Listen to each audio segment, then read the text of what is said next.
improve your short game. Now, I don't know if you've been reading Golf Magazine for the last 10 years or not, but I am the technical consultant, and I've been writing articles on the short game for Golf Magazine for 10 years. We're going to take a lot of the ideas that I use in my Dave Pelz short game schools. We're going to take a lot of the modern concepts of golf, and we're going to go through them one at a time. Every show, we're going to take a specific aspect of your short game, and we're going to show you how to get better. If you will stay with us through the series, we're going to improve your stroke average by several shots. Your handicap will go down, I promise you. If you do the drills we teach you, if you take the lessons that we're going to show you on this show. Every show I'm going to have a guest from the PGA Tour or the golf industry or somebody that has something important to say to you about your short game. The shots I'm talking about are putting, chipping, pitching around the greens, bunker shots of all descriptions, and the distance wedges. How to hit your wedges the proper distance inside of 100 yards. Now, I don't deal with the full swing. I leave that to my good friend David Ledbetter. He's here on the Golf Channel Academy. He's going to show you everything you ever wanted to know about the full swing. I'm the short game. What I want to show you is how to lower your scores, how to improve your handicap inside of 100 yards only. Now, before today that I introduce the instruction techniques, the kind of training, the kind of teaching we're going to give to you, I want to show you an overview of the game. I want to show you something that I found out years ago doing my research. I went out and I studied what golfers do on the golf course, what shots they hit, what clubs they hit from every distance. I want to show you this. If you can imagine that you're going to shoot a round of 72 on an 18-hole course, this is how many drives you would hit in that round. You're going to hit 14 drives every time you tee it up. Now, in that par round, you're going to hit second shots to the greens. You're going to hit about 13 of those from outside of 100 yards. Inside of 100 yards, in what I call the finesse game, you're going to hit about 14 shots again. There are 4 par 5s, and every time you miss a green, which in shooting a par round of golf, you're going to miss 7, 8, 9 greens, you're going to hit about 14 shots again. And finally, in that 72-hole round of golf, you're going to hit about 31 putts.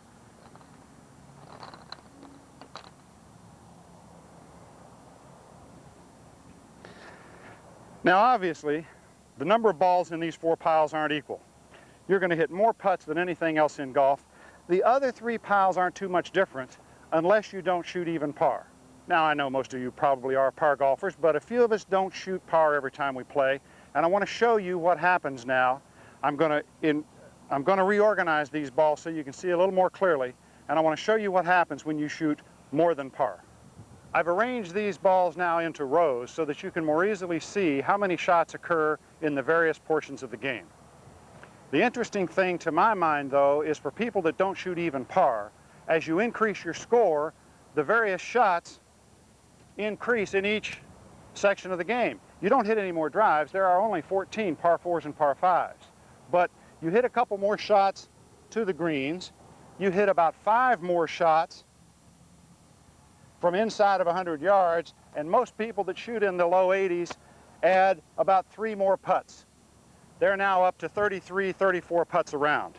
You see, these piles grew a little bit. If you're shooting in the 90s, you still don't hit any more drives on par 4s and par 5s, but you hit about 2 more shots over 100 yards, you hit about 4 more shots inside of 100 yards, and you add about 4 more putts.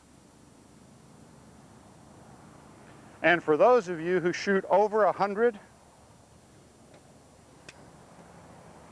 you hit about 20% more of your shots inside of 100 yards, about 80% inside of 100 yards. As you can see, the higher you score, the more you need work on your short game. This is the part of the game that we're working on. Inside of 100 yards, it comprises 65% of all the shots in golf. Almost independent of handicap, 65% of the shots are inside of 100 yards. I want to work with you on your short game. This is the Short Game Show. Stay with us, and we're going to show you how to get better.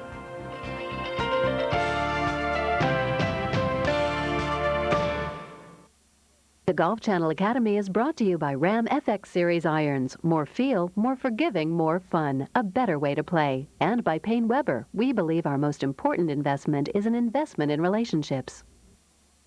You still make a great lasagna. My son is making it now. I'll tell you, a while back, I didn't think there'd be a restaurant for him. This place, it's always busy. Well, that wasn't the problem. It was everything else. It was insurance and health plans. My guy at Payne Weber, he helped me out with all that. The stockbroker. Yes, he even set us up with a 401k. I guess he must really know how important this place is to your family. Yeah, because he took the time to ask. FX Pro Set iron. Original thinking, original design, original performance. 3 different sets in one. The power to improve your game, ×3. Call us at 1-800-FX-CLUBS. Study this carefully. The new FX Oversize. One for men, one for women, one for seniors. Each one specifically designed and fitted to deliver oversized game improvement. FX Oversize. New from Ram Golf.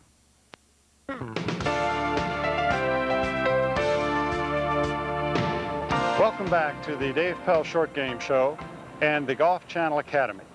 If you'll remember before our last break, I was showing you the percentages of shots that occur in the various portions of the game. Putting is 43% of the game. The finesse game, the finesse shots around the green and inside of 100 yards are about 22%. The funny thing about this 65% of the game is that golfers don't practice it 65% of the time.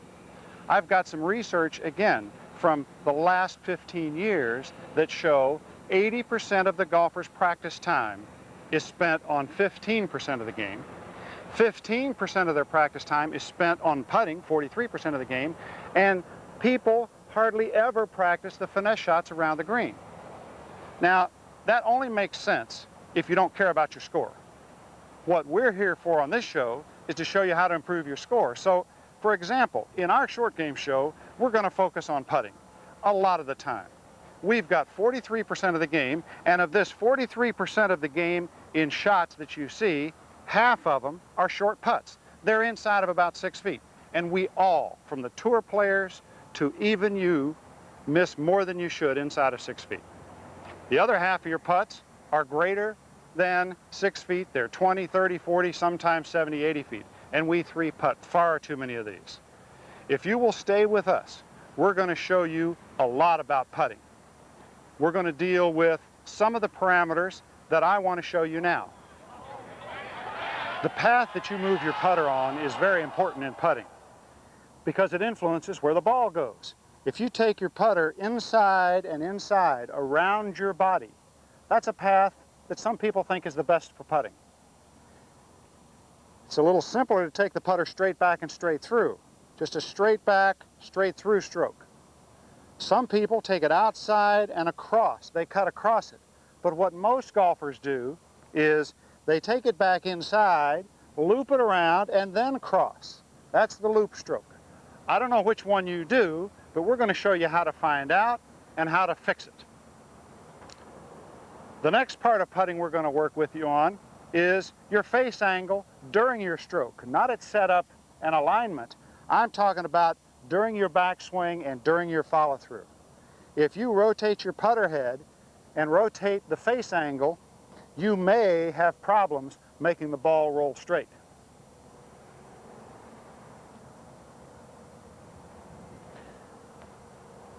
And the impact point. Where do you strike the ball on the face of your putter? Do you hit it on the toe? Do you hit it on the heel? Or do you hit the ball exactly off of the sweet spot and let it roll towards the hole? Where you make contact is vital in determining how much energy is transferred to the ball, how far it rolls, how much speed you give to it, how much it will break. All of these 4 parameters, aim, path, face angle, impact point, we're going to work on here on the Dave Pelz Short Game Show. But all the mechanics in the world won't do you any good if you don't know how hard to roll your putts, if you don't have what we call touch. You need to know touch, you need to know how to read greens. You need to know how much the balls are going to break on their way to the cup. We're going to show you how to improve your game in all of these areas.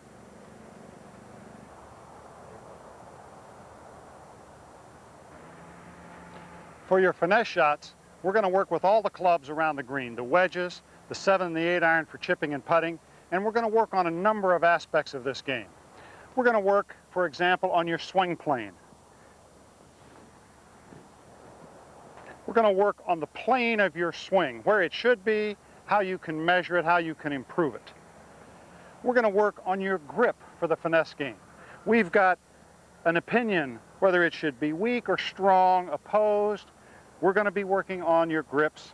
We're going to be working on the balance of your swing, where your weight should be, where you should be when you finish the various positions. Should the club be pointing up?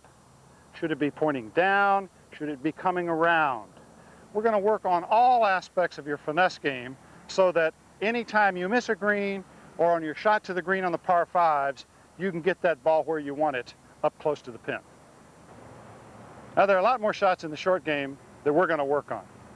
We're going to work on your high lofted wedges. When you have to hit it up over something, you're hitting the high, soft flop shot. We're going to work on your bunker shots, whether you have a good lie, a buried lie, or a fried egg. We're going to work on those bump and runs. You've got to run it between two bunkers. You've got to run it up a hill. The high shots won't work. You've got to hit it turned down. We're going to show you that. And in the chip shots around the green, right from the fringe or up against the fringe, the bladed wedge shot, or out of the deep rough. We're going to work on a lot of shots inside of 100 yards. There are lots of them there. We're going to show you how to save strokes on most of them. In fact, the nice thing about the Dave Pelz Short Game Show is if we don't improve your putting at all, if we just improve your finesse game, your putting will improve because you're going to be putting from shorter distances. If we also can improve your putting, then we've got 65% of the game that's going to be better. It's going to produce lower scores, and I'm telling you what, it's going to make the game more fun.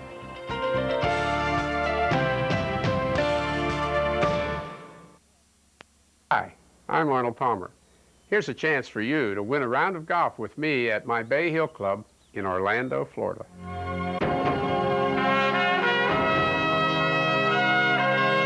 To enter, recruit your fellow golfers to subscribe to the Golf Channel, a network for golfers by golfers.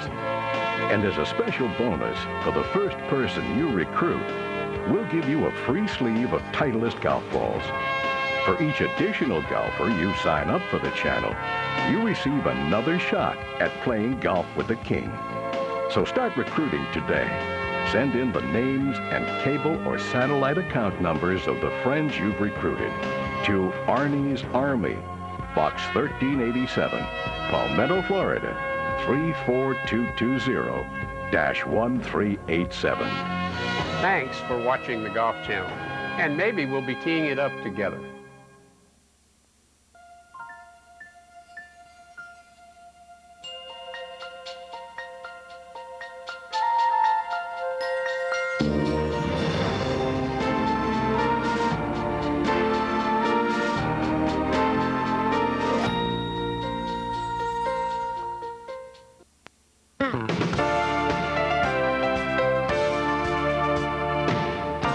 Welcome back to Boca and the Dave Pelz Short Game Show.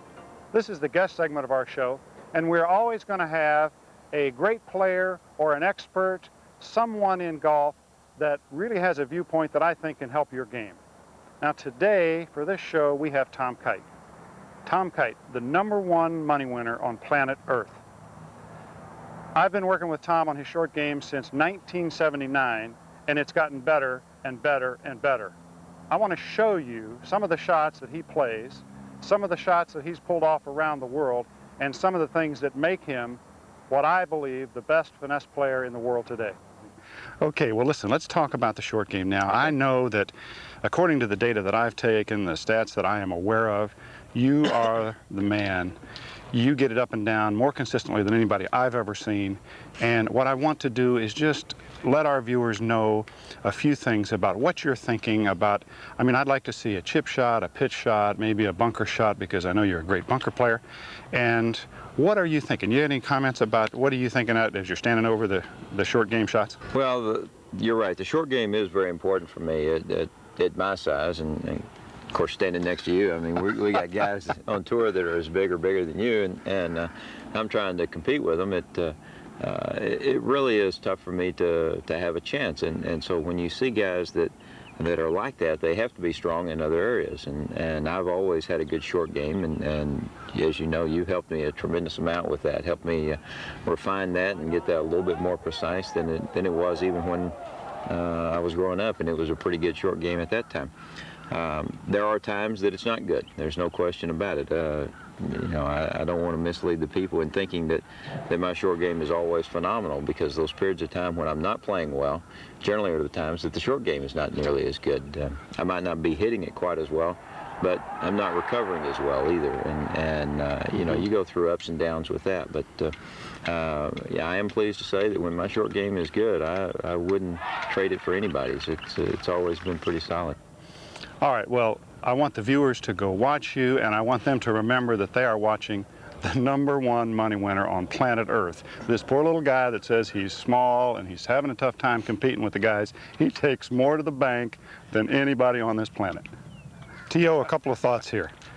You're setting up, you've got a nice soft shot going in over a bunker. It's about a 40-yard carry here. Right. What are you thinking? What's going through your mind if you've got this and it's important to you? I mean, let's say you're in a tournament. Well, of course, I have practiced this shot so many times that I know what it takes to hit it 40 yards. We've gone out and done those distance wedges where you just go out and you're trying to hit wedges specific distances as opposed to just hitting them. And I think that's where you breed the feel and you get the touch that it requires to hit the shot that you need. And you know, I've got it ingrained in there, but basically what I'm trying to do is feel the rhythm that it takes to hit the shot 40 yards. Just as throwing a ball a certain distance requires a little bit of practice and touch, then you have to do that. And you know, to know how to hit it 40 yards or hit it 60 yards or hit 80 yards, you have to have practiced it a little bit, and that's the one thing that we're trying to do. All right, so we're watching Tom's rhythm. We're watching his, obviously we're watching his swing mechanics, because you can't look at the swing without seeing him, but the main thing here is rhythm. That's right, and you know, I try to keep the backswing and the follow through about the same length. That way I don't get too short with the backswing and then require too much hit, or I don't want to get too long with the backswing and then have to decelerate into the ball. So I try to keep the backswing and the follow through about the same length, not being too precise, but pretty close to the same length. And if I can do that, then it ensures that I'm going to have some nice acceleration through the ball without, you know, having it too jerky or too quick. Okay, now one of the things I see in my schools, T.O., is that people think that a wedge swing is 99% technique and 1% practice. I, as an instructor and a researcher, I see more 50% technique. I'm not saying it's not important, but I'm seeing 50% practice, 50 you know, rhythm, all these other things. What do you feel if you had to give them a tip there? I would say more than 50%, Dave. I think touch is the whole key to this thing. You have to be able to make solid contact, but you know, it's kind of like putting has been related in some people have related it to shooting free throws in a basketball game. That it's, you know, you're in stationary position and you know, you've got time to think about the shot and you know, it requires the same type of mental process. Playing a wedge shot and playing short game shots like this is more like basketball, the real game, you know, where you're driving and shooting, and no shot is exactly the same.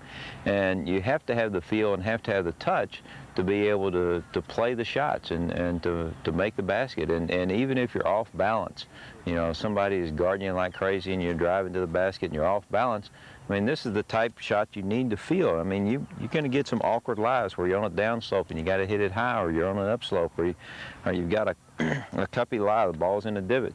You know, there's all sorts of different things that you're going to encounter when you're playing these types of shots, and you have to have feel to be able to play those, feel and imagination.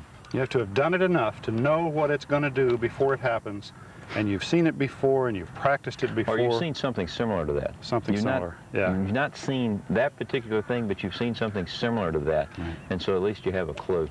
You think your practice as a youngster in the backyard, and even today, maybe walking out and hitting them, maybe not even towards a golf course, but into a target. Yeah, I think that's great. Anything that you can do just to increase the touch and the sensitivity to your short game has got to be good.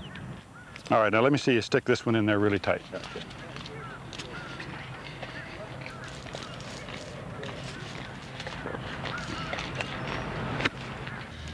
There we go.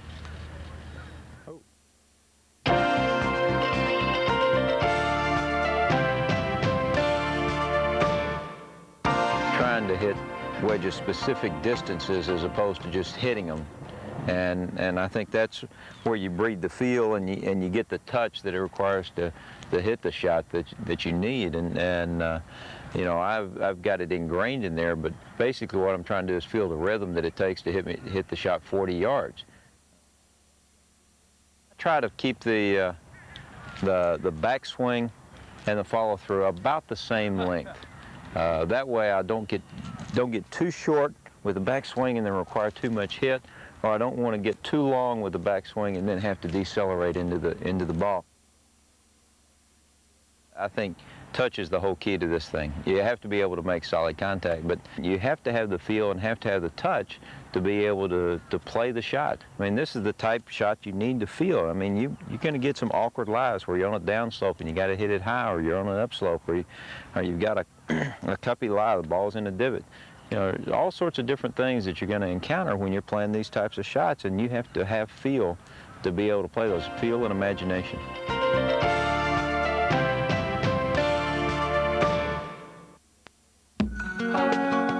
You've always made a great team. Together growing, dreaming, caring, and sharing the rewards along the way. Park Avenue.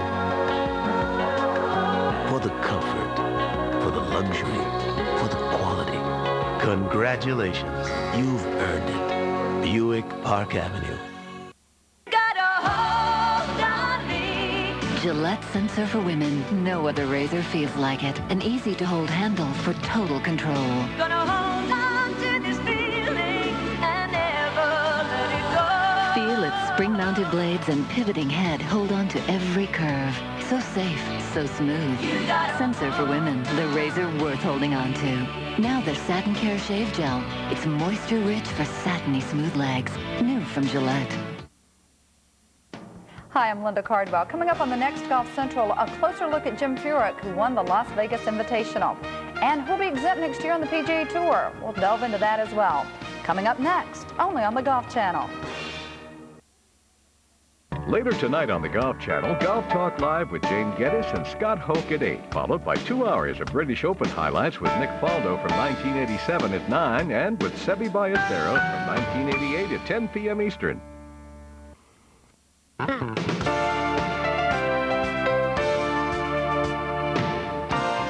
This is a part of our show that I want to call the 65% data point. 65%, that's a familiar number, and you're going to hear it a lot because, as you've seen, 65% of all the shots occur inside of 100 yards. But it's what I call a data point because I'm a scientist. My background was as a NASA scientist. I did pure research in our planetary atmospheres for 15 years, and then I got into golf 20 years ago. In these 20 years, I've taken data. I found out a lot of facts. I want you to know the facts. I want to give you, for just a little part of each show, a scientific look at the game of golf. Now, in today's show, we didn't have any instruction.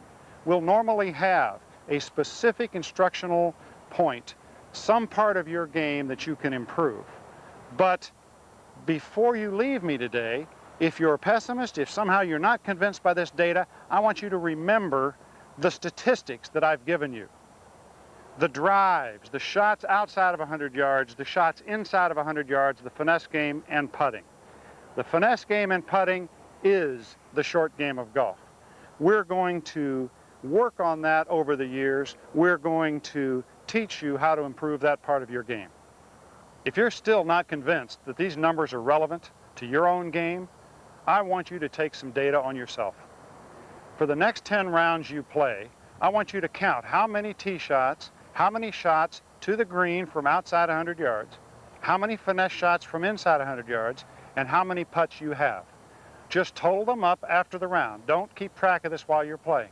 It'll take you about 5 minutes, and you can put these numbers down. One set should add up to your total score for every round you play. After every round, add up the final numbers.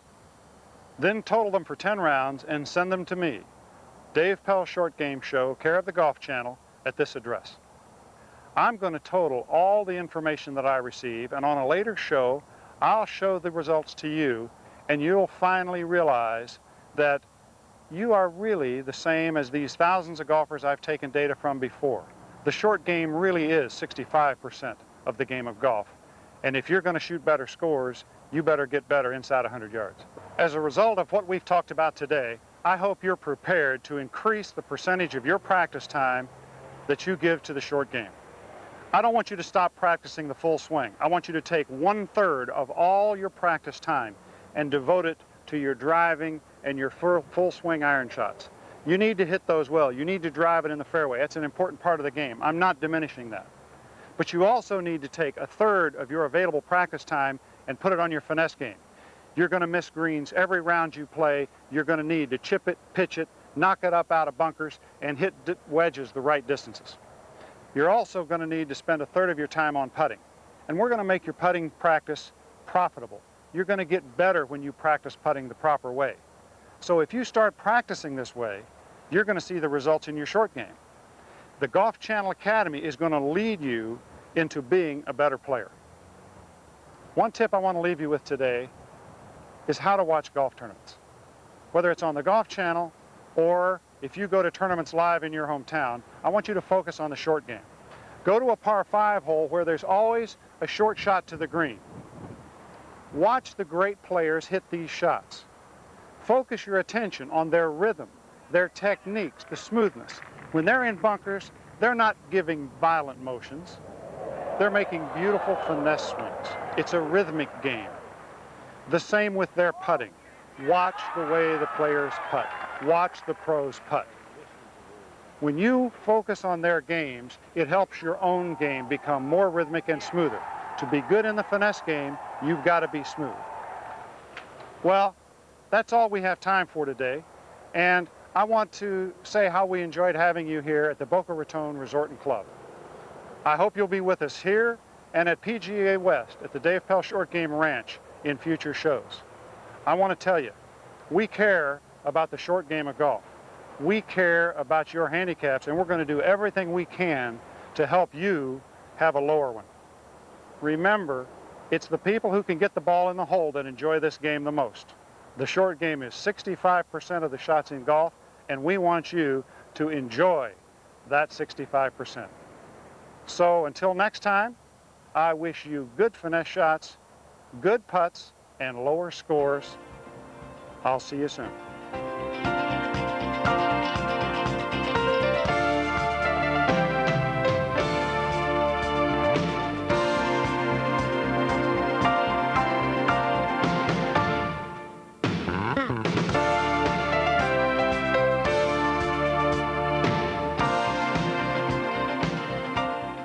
Suggested I go see Dave, and went and saw him, and he really turned my whole life around.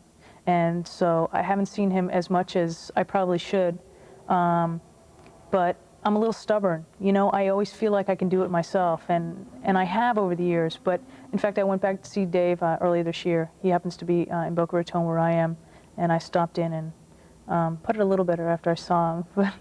I hope you still do. Thank you. You've got a lot of victories left in you, and we'd like to see some of them. Thank you. Thanks for being here tonight. Thanks for having me. Come back and see us. Thanks. Good night, everybody. See you next week. Take care.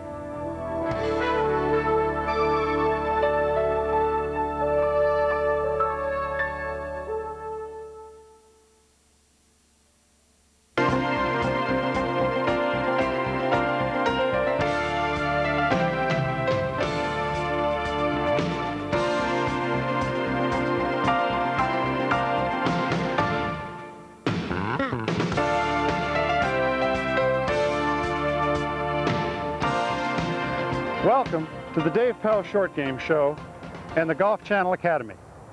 This week we're here at the beautiful Boca Raton Resort and Club. This is where I give my short game schools. We built this facility with incredibly nice greens, bunkers, all kinds of short game situations around the greens so that we can teach you how to play the game better inside of 100 yards. Now this week we want to focus on putting speed. Speed is one of the most important things in putting, and it's not given its due, because how fast you roll your ball determines not only how much a ball breaks on its way from you to the cup, but it also determines how much the ball bounces when it hits footprints, moves left to right, skitters along when it hits footprints or imperfections in the green.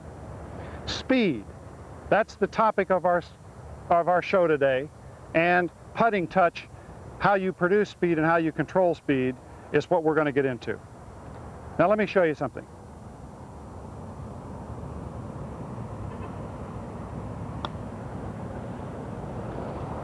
I have never seen a putt that was left short of the hole go in. None of them. Remember, you learned that here on the Golf Channel Academy. Something else about speed.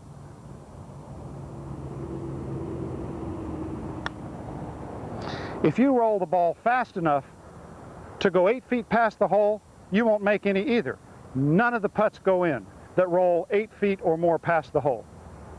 That's speed, ladies and gentlemen.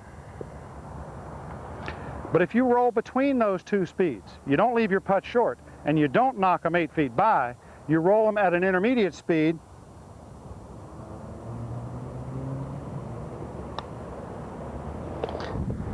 but you can roll putts at all kinds of speed and make putts. You can dime in the front, you can lip them in both sides, you can hit the back edge, pop up in the air and drop in. There's a lot of latitude, but there's an optimum speed. It's a concept we're going to deal with in the show today. There's an optimum speed for putting, and there's a touch that you can develop to get that speed. But it's nothing you're born with. It's not natural at all. If you've ever seen a small child take their first putt on a putting green, I don't care how good a little golfer this kid is, the first putt is usually something wild. They knock it off the green into a bunker. They have no natural touch for distance or speed whatsoever. But you can develop it. It's not a God-given talent. We've studied this for years. We've worked with it. We've developed some players. In fact, we have a great player with us today as our guest. Peter Jacobsen from the PGA Tour. He's one of the few back-to-back winners on the PGA Tour. And guess what? He's been working on his putting touch. Also helping us today is Mr. Jim Chernui, one of the PGA teaching professionals that works in my short game schools here at Boca. We're going to show you a device today that I don't think you've ever seen before. It's called a true roller. It's a ramp that rolls balls at control speeds, because the day I realized there was an optimum speed for putting, I already knew that golfers didn't have very good control of their speed. They didn't have very good touch, but I didn't know what touch to teach them.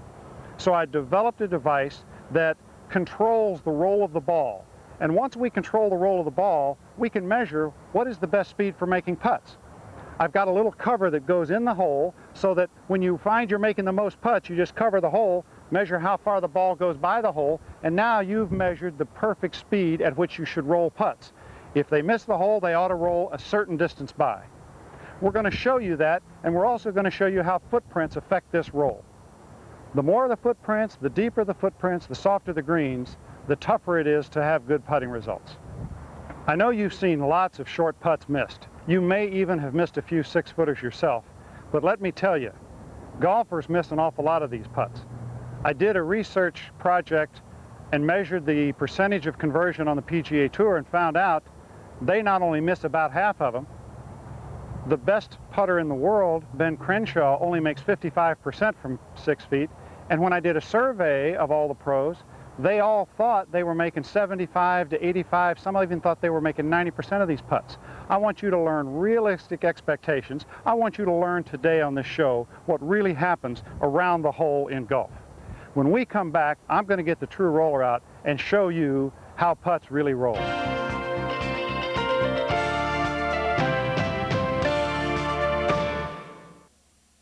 Golf Channel Academy is brought to you by Ram FX Series irons. More feel, more forgiving, more fun. A better way to play. And by Payne Weber. We believe our most important investment is an investment in relationships. Zebra the putter. Millions of dollars earned. Countless PGA, LPGA, seniors, and world tournaments won.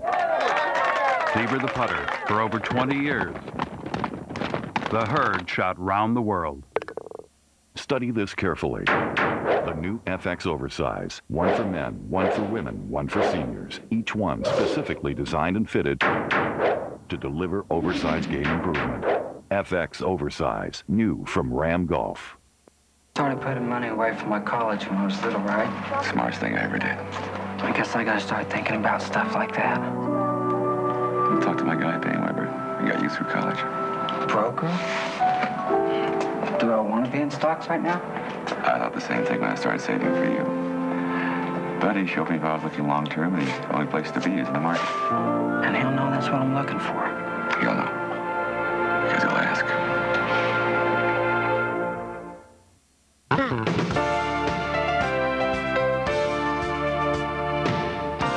The lumpy donut. It's the area around the hole shaped like a donut.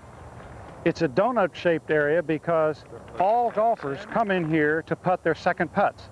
They stand here, they leave footprints, they wiggle around, they even walk up to the cup, they reach in and pick out their ball every time they make a putt, and they never step within 6 inches of the hole. There's a 1-foot diameter ring here that is actually raised up above the rest of the lumpy donut. We compress everywhere we walk. Where we don't ever walk, right next to the cup, is left elevated. So every short putt that you make has to roll not only through the footprints of the lumpy donut, it has to roll up the ramp to the hole. Now, before the break, I promised you the true roller. Here it is. This is a very simple device. It's just a ramp. Gravity pulls the ball down it, and I've got the ramp numbered so that I can control the speed these balls are going to roll. It's easy to make putts on a pure, perfect green. That's one of the advantages of building my own facility here for my short game schools. I can control how many people walk on these greens. I can control the footprints. I can control the spike marks. Let me show you what happens when you roll a ball really slowly towards the hole. It just goes and falls in the front. If I roll the ball a little bit faster, the ball will still go in the hole, but it goes with a little better speed, a little faster than that, and it just goes in the hole like it wants to be in there. I can even roll it faster than that and make that putt by hitting it right at the top of the back edge. I can finally start rolling it too fast, and even if I hit it dead center, it's going to lip out. Now, it's easy to make putts when there are no footprints. I want to show you what happens when somebody walks in your line. Now, I've walked a few times up and down here. It's not like a number of golfers have played here. We don't really have the lumpy donut all the way around the hole, but I've got a few footprints right in my line that are changing. They're coming out as I speak right now, and I need to roll putts at nearly the optimum speed to have a chance of going in, rolling over the footprints, holding the line and going in, but I don't want to roll them too fast and let them lip out. So if I roll them at a speed which was about right before, I can make a few. Boy, they're going right in the left edge. But they're going in. And I can measure what speed that is by installing my hole cover. It's a little device that I made, and I can screw it in exactly until the ball will roll right over the top of that now. If I roll it at that speed, it's going to roll about 17 inches by the cup.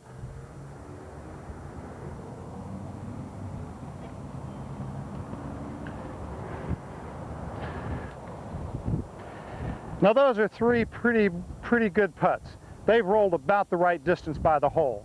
I want to show you how you can get used to looking at that.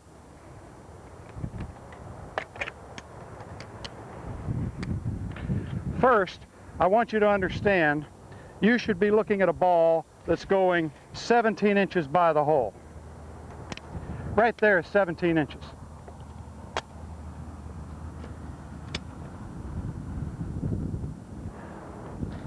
Most of you won't have a tape measure in your bag, but you got a putter. Most putters are 35 inches. If you lay the head on the hole, the shaft is about 34 inches, and that's about where those balls should roll, about half a putter past the cup. Now, I don't want you to think this is knocking them off the green. You know if you knock it 8 feet by the hole, you're not going to make any putts. You've got to roll it 17 inches past the hole. Don't be surprised that footprints can be this effective. They can knock putts in and out of the hole often. I've got a little device here. It's called a vernier caliper, and it's got a depth gauge on the bottom. If I measure how deep those footprints are that I just made, relative to the height of a ball, the footprint is about the same percentage as a curb is to a 6-foot human being. Have you ever walked along, not seen the curb, hit it, and have it change your direction? Of course you have. You can go flat on your face, you can go sideways, you can really get messed up if you don't handle curbs right. Well, golf balls are hitting footprints all the time. If you don't roll them the optimum speed, not only here on my green today because I just walked on it, on every golf course you play, even in the PGA Tour events, we see balls bouncing, bobbling along the greens. They skitter when they hit these little footprints. When we come back, we're going to talk with Peter Jacobsen, one of my very good friends, who has recently experienced this skittering business.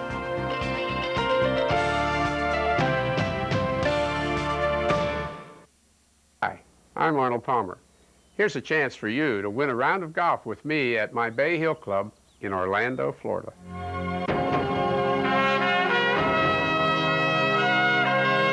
To enter, recruit your fellow golfers to subscribe to the Golf Channel, a network for golfers by golfers. And as a special bonus, for the first person you recruit, we'll give you a free sleeve of Titleist golf balls. For each additional golfer you sign up for the channel, you receive another shot at playing golf with the king. So start recruiting today. Send in the names and cable or satellite account numbers of the friends you've recruited to Arnie's Army, Box 1387, Palmetto, Florida, 34220-1387. Thanks for watching the Golf Channel, and maybe we'll be teeing it up together. Next week, the Golf Channel presents instructor David Ledbetter in 5 episodes of the Golf Channel Academy. David will demonstrate grip, posture, body movement, swing motion, and linking the swing. All next week at 11:30 p.m. Eastern.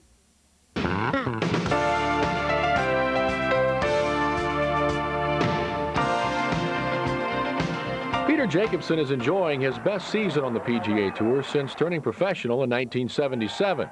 And he credits much of his success to Dave Pelz and his short game school. Jacobson has watched his average putts per round drop, and that has helped him knock off nearly a stroke per round this year. I know it sounds crazy, but when I work on making sure I hit it past the hole if I miss it, I think more about knocking the ball by the hole than I do knocking it to the hole. As a result, I'm not as short as much as I used to be. I don't leave the putts short, although I do still leave putts short. But it's also helped me to find the correct break. It's helped me to be more aggressive, and it's also helped me to be a better green reader. Peter, you are known for imitations, for a fun-loving guy, for your personality, and you've been known for that for a lot of years. And we really started working seriously last year. My question about Peter Jacobsen is, does he have the commitment to stay with an intense attempt to become a great short game player? Well, I think I answered that question, and you know, it's showing up in my scores. For years I worked on my long game. I thought that the most important part of golf was hitting tee shots and hitting 5-irons, but getting to know you as well as I have and having you pound it into my head, if you really want to score well, you have to work on your short game, pure and simple. Getting the ball up and down from 20 yards is probably one of the most important 3 shots in the game. The tee shot and being one, and putting being the other. So I've been working so hard on 20 yards and in, and if you could point to my improvement this year, it would be the short pitches around the green, whether it's a little teeny little 7-iron pitch and run, or a bunker shot, or a pitch over a bunker on a par 5. I'm more consistent thanks to your help, and thanks to really an adjustment of my thinking. I think of now the short game as a whole part of the game, not just a little teeny part. It is a functional part of the game that determines whether you win or you lose. And the commitment I've made to you and to golf is basically to work on my short game to be a better player. And I think I've done that. My scoring average will show you that I've done that. All right, now I'm excited. You know I'm excited because we've been working together, and I've seen you go from bogeying every time you miss a green. Now you're getting it up and down most of the time. I worry that you keep doing that. I worry that you work on your putting strongly enough, hard enough to keep converting, because you're getting them closer now. You're pitching and chipping closer, and you know that we care about the perfect optimum speed for putting. Now, you and I have worked on that. I want you to show people how you have learned to roll that ball 17 inches by the hole, and tell us what you're thinking about when you're doing it, when you're preparing to putt. When I used to putt, I used to think about making the putt. I used to think about from 5, 10, 20 feet, making the ball fall in the hole. But since we've been working together, I now don't even think about making the putt. I actually think about just making the right stroke. And it sounds crazy, but to me, a golf swing is simply a practice swing with the ball getting in the way. I look at putting the same way now. To me, a putt is just a practice stroke with the ball getting in the way. And I will measure my practice stroke as if I were hitting a regular putt. Whether it's a 5-footer or a 30-footer, I try to make sure that the ball rolls 17 inches behind the hole. Now, that works everywhere, whether you're at Augusta because the greens are so fast, or the U.S. Open when they're quick, or at your home club where the greens may not be as quick. I still want to roll the ball 17 inches by the hole. To do that, I have to do more mental work than anything. I have to trust my speed, trust my stroke, and hopefully the ball will go in the hole. In other words, the hole will just get in the way of the stroke. Let's take a look at this. Show me your preparation, your putting stroke, and now I don't want you to make all these putts, but I know sometimes they do go in. Let's see it. Well, what I do now is, this is a 10-footer, this is a 20-footer, and this is a 30-footer. Hopefully I've read it right. This putt looks to me like it's going to break a little bit to the right, but once I get my alignment, I then go through my routine of simply making a stroke, staying still, and letting the consequences take care of themselves. So after I've lined up my putt, I will take 2 practice strokes, and I will just make sure that it's the right speed. It's almost as if I'm hitting an imaginary ball, and that's enough to get the ball in the hole. I then set the putter behind the ball. I take a look at my line one last time, and when I make this stroke, I stay as still as I possibly can. Now, I don't know if, obviously I didn't make it. I stay down long enough to see where the ball went. Now, you can see it only went about 8 inches behind the hole, so that is within my 17-inch range. That's a good putt. That was a good putt. It had a chance. It had a chance to go in, and that's all I want to do. That's all I want to do. Let's see it again. Now, from 20 feet, you're not going to make as many as you are from 10 feet. The preparation and the application is exactly the same. After I've read my putt, and I think this is going to break a little bit more to the right as I get a little further back. So now I make a little bit of a longer stroke with a little more force, watching the ball roll. Now, same routine. I set the putter. Now I hit it, and I stay as still as I possibly can until the ball stops rolling. Well, I made that one. Now that happens sometimes. It happens, and that's good for me, and that's good for you.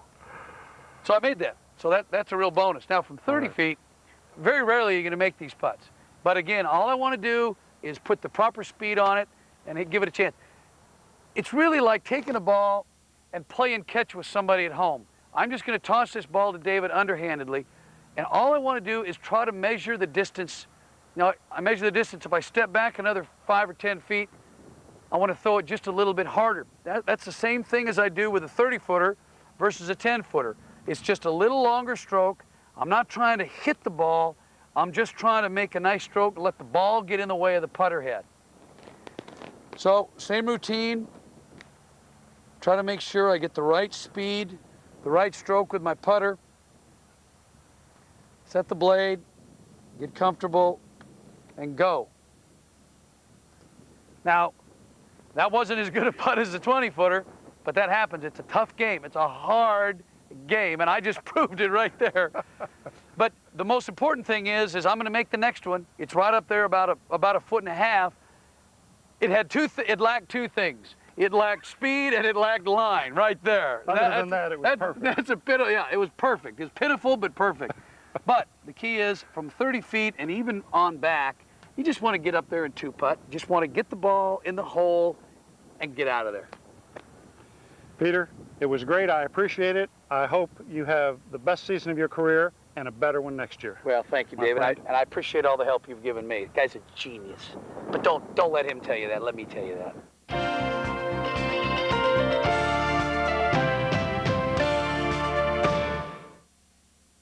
It's so hard to watch this tournament and not think of the new Oldsmobile LSS. Well, sure.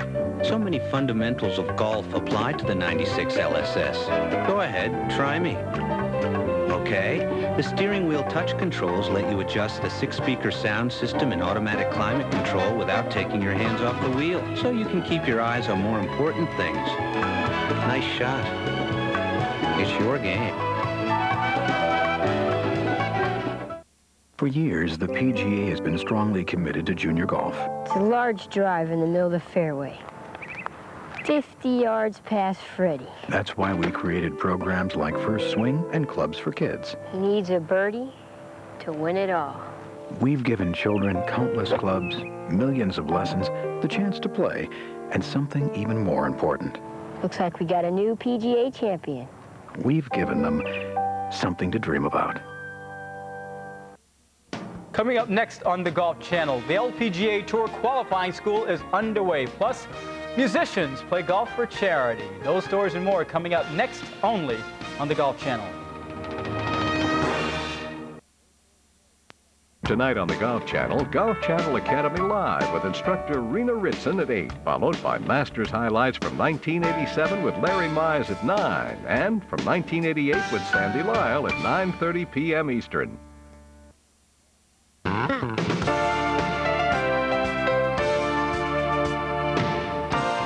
I want you to take some data on yourself. For the next 10 rounds you play, I want you to count how many tee shots, how many shots to the green from outside 100 yards, how many finesse shots from inside 100 yards, and how many putts you have. Just total them up after the round. Don't keep track of this while you're playing. It'll take you about 5 minutes, and you can put these numbers down. One set should add up to your total score for every round you play. After every round, add up the final numbers. Then total them for 10 rounds and send them to me, Dave Pelz Short Game Show, care of the Golf Channel, at this address. I'm going to total all the information that I receive, and on a later show, I'll show the results to you, and you'll finally realize that you are really the same as these thousands of golfers I've taken data from before. The short game really is 65% of the game of golf. For this week's 65% data point, I want to show you something very important for you to learn. It's the speed at which balls go into the hole when they're rolling the optimum speed. Look at these balls rolling into the cup. They kind of look like rats finding a hole. They think they ought to be in there. They're not going up to the front edge and barely turning in. They're not knocking the back side of the hole out. Now, understand, you can hit the back of the cup. You can roll a ball 7.5 feet by the hole, hit the back of the cup hard enough to almost take the back side out. It'll still go up in the air and go in every once in a while, but you'll lip out a few. When you die them in the front of the hole, virtually every footprint that's there is going to affect where that ball rolls. So you're going to minimize your chances of making it. To make the most putts you can make, roll them at this speed, the optimum speed for making putts. Jim and I are out here on the putting green at our short game center, and we're ready to show you the way we develop putting touch. Jim is standing about 20 feet from the hole. He's going to walk 7 steps just to show you what a 20-foot putt really looks like. It's 7 full strides minus about the length of one of your feet. We emphasize 20-feet putts simply because it's a very popular first putt. When you hit the ball on the green, you probably are going to have about a 20-foot putt. Now, the drill that he's going to do is to try to knock 10 putts in a row inside what we call the safe zone. It's painted in white behind the hole. There's a line crossing behind the hole, and then there's a semicircle 1 putter length behind the hole. If he strikes a putt well, it will stop in the safe zone.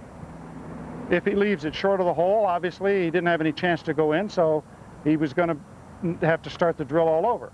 If he knocks it way by, like those 2 putts are just barely by, but he would have to go get all 3 balls and start all over if he was really going to do this drill. Go ahead. Actually, Dave, I would have to go up and pick them up because I didn't execute the drill that well. But I have to realize that the speed of the green and the lumpy donut doesn't care what distance I'm from, whether it be 20 feet, could be 6 feet, and all the way back to about 35 feet. I've got to optimize my touch to strike the ball within inside the safety zone. Well, here we are at 50 feet now. We've got a 50-foot lag putt. We no longer want to try to roll the ball into the safe zone behind the hole. We don't want to aim for behind the hole because we might miss it a little long. We don't want to 3-putt from these distances. So Jim is going to show you here how we practice our lag putt drill. He again putts 3 balls, and he's trying now to get it inside of a circle. 3 feet short is fine. 3 feet long is fine. Anywhere inside of that 3-foot circle, we'll take it. If he gets it 4, 5, and 6 feet, he can still make that putt and probably will, but we want to give him the maximum chance of avoiding 3 putts. Now that is a great putt right there. We'll take it. It didn't have much of a chance to go in, but from 50 feet, listen, give up making putts. I don't care if you never make another one, just don't 3-putt them. Remember, from outside of 35 feet, stop trying to make putts at the optimum rate. Try to lag them into that 3-foot circle. When you're inside of 30 feet, we want you to give that putt its optimum chance of going in the hole.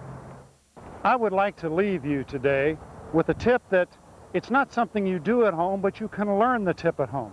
I want you to watch my putting stroke. I've got about a 6-foot uphill putt here, and I want you to watch and see if you can feel, if you can see the touch in my stroke. I've got a 6-foot uphill putt, and I want you to watch. Imagine that I was going to make this stroke. Look at that little bitty stroke. You probably are looking at it and saying, Pelz, there's no way you're going to get that ball to the hole. You know, you're right. That putt would never make it to the cup. Watch this one. How do you like that, fella? You know where that ball's going? That ball's going so far by that it would never make it. It would sail right over the top of the cup. Now you sitting at home can judge the size and the rhythm and the speed of my stroke, and I haven't even hit the ball yet. You know, because you have golfer's touch. You've learned some things about how big a swing should be relative to the putt in front of you. Now, that's what I do when I create what I call the preview stroke. When I make a practice stroke in putting, I try to imagine where would that ball go if I stroked it that size. That stroke looks pretty good to me. Now think how good my touch ought to be if I'm evaluating the size of that stroke.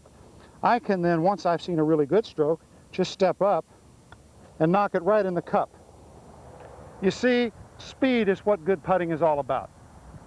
If you focus on speed, if you do the 20-foot putt drill once a week, if you do the lag putt drill once a week, if you learn what putts should look like when they're going in the holes, and you learn then what your stroke should look like when it rolls putts that speed, you can improve your putting touch. You can make more putts than you've ever made in your life.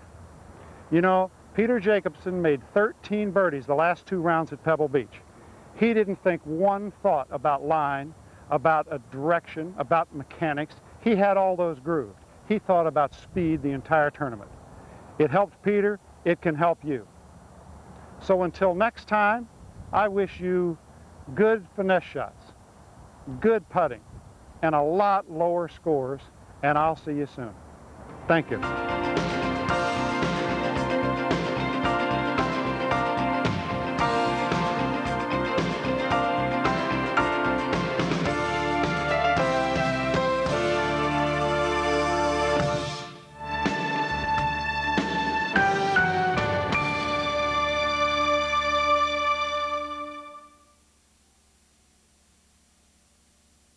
So he can make a sharper, descending blow at the ball. He hits firmly through the deep grass and pops the ball out for a successful shot to the green.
There is no shot in golf that's as feared as the bunker shot. Golfers are scared to death. They are in stark terror. They sometimes try to move all the sand in the bunker up onto the green in hopes that the ball will get up there somewhere. Now, I understand why. Because you're taking a big swing to blast the ball without actually hitting it, without touching it. You're trying to move it up onto the green. You're making a big swing. So your less than perfect bunker shots really are quite disastrous at times. It's not like a drive or a 5-iron, where if you make a less than perfect swing, you still advance the ball towards the green. You get closer, the next shot's easier. Sometimes if you mishit a bunker shot, that ball is gone. It's launched. It's over the green, into the water, in this case, the trees in the beautiful mountains. You never know where you might be. Quite often, all too often, the ball's right there in front of you, and now you're plugged in the lip, and you've got a tougher shot again than you started with. I understand that, but the funny thing about it, this shot is not real difficult. This shot has a lot of margin for error. In fact, the pros would far rather be in this sand with a nice lie when they're close to the green than in this deep rough around the bunker. This is not a bad shot. I don't want you to fear it. In fact, we're here today at the Dave Pelz Short Game Show to show you how to make bunker play a strength of your game. I'm glad to welcome you here to our short game ranch at PGA West in La Quinta, California. It's a place we've built just to teach the short game. We've got bunkers of all descriptions, we've got beautiful greens, and as you'll see, we can teach the shots here, the techniques, the understanding that you need to get up and down when you're in a greenside bunker. Now, I don't want to cast aspersions. I don't want to badmouth any technique or anybody else because there's a lot of instruction in bunker play. There's a lot of instruction in golf in general that it's a little bit different. You know, there are a lot of ways to skin a cat. And I'm not saying my way is the only way, but I do want to tell you, if you put me in this bunker and you told me to put the ball back in my stance and to drop the club on the ball and to make a V swing, well, that's got me so messed up, I don't know how to get this ball up on that green. We have some techniques that I've seen that are very, very visual. I've seen Ken Venturi stand and give a bunker lesson that I think is very, very good. He uses a tee, and he simply tees the ball up in the bunker. Now, of course, he really tees it down. The tee is completely underground, and he just says, clip the middle of the tee. That's very visual because it shows you how deep in the sand you want the club to go under the ball.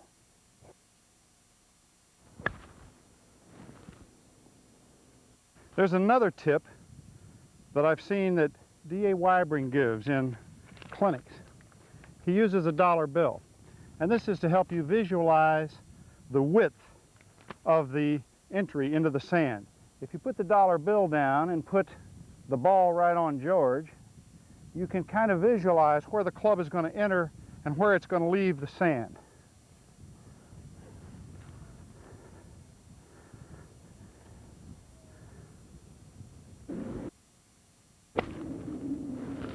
You don't hit too bad a sand shot. Now, I really like those drills. They're kind of visual. They give a golfer an idea of the width of the divot in the sand. They give a golfer an idea of the depth in the sand that the club is going to pass underneath the ball. But I give golf schools. I make my living giving golf schools. And I followed golfers after they've taken these clinics, and I studied what they do. They get in the sand, and they try those drills, but they didn't listen to the instructions given with the drills. There are setup instructions that are vital. They're crucial. What I want to do with you today is teach you what you need to know before you use those visual drills. Because when you get it all together, the bunker shot is really quite easy. Now, I'm happy to say, today I have with me one of my really good friends, a former PGA Tour professional, one of the best sand players I've ever seen. I think he's one of the best in the world, maybe the best. It's Mr. Tom Jenkins. Hey, Dave, how you doing? TJ, thank you for coming over. Great to be here. This is TJ, and what we're going to show you is the fundamentals that you need to learn to make sand play a strength of your game. Then we're going to give you those visual tips to build on top of the fundamentals, and we're going to show you how to practice it. If you leave this show and don't know how to become a good bunker player, you're not paying attention, and we'll be right back. The Golf Academy is brought to you by Ram FX Series irons. More feel, more forgiving, more fun. A better way to play. And by Payne Weber. We believe our most important investment is an investment in relationships. Still make a great lasagna. My son is making it now. I'll tell you, a while back, I didn't think there'd be a restaurant for him. This place? It's always busy. Well, that wasn't the problem. It was everything else. It was insurance and health plans. The guy at Payne Weber, he helped me out with all that. The stockbroker? Yes, he even set us up with a 401k. I guess he must really know how important this place is to your family. Yeah. Because he took the time to ask. New FX Pro Set iron.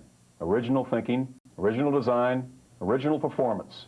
3 different sets in one. The power to improve your game, times 3. Call us at 1-800-FX-CLUBS. Study this carefully. The new FX Oversize. One for men, one for women, one for seniors. Each one specifically designed and fitted to deliver oversized game improvement. FX Oversize. New from Ram Golf. The Golf Channel has people talking. Everybody in town is saying the same thing. Give me some more information, Joe. Golf Talk Live invites you to talk with the legends of the game. They're really special people to me. Golf Talk Live. Get connected today.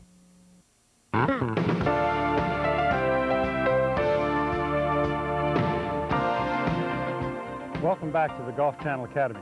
And I've asked TJ to come up here with me in the grass and to put a ball where he normally puts it out of grass. He's got his high lofted wedge in his hand. It's what he uses out of the sand on short bunker shots like this. And TJ, I want you to just make a normal wedge swing with a normal ball position out of grass to let our viewers see. And I want you to pay attention to the position of the ball forward and back in his stance. Okay, this is my normal wedge position, my normal wedge swing. Ball's in the middle of my stance.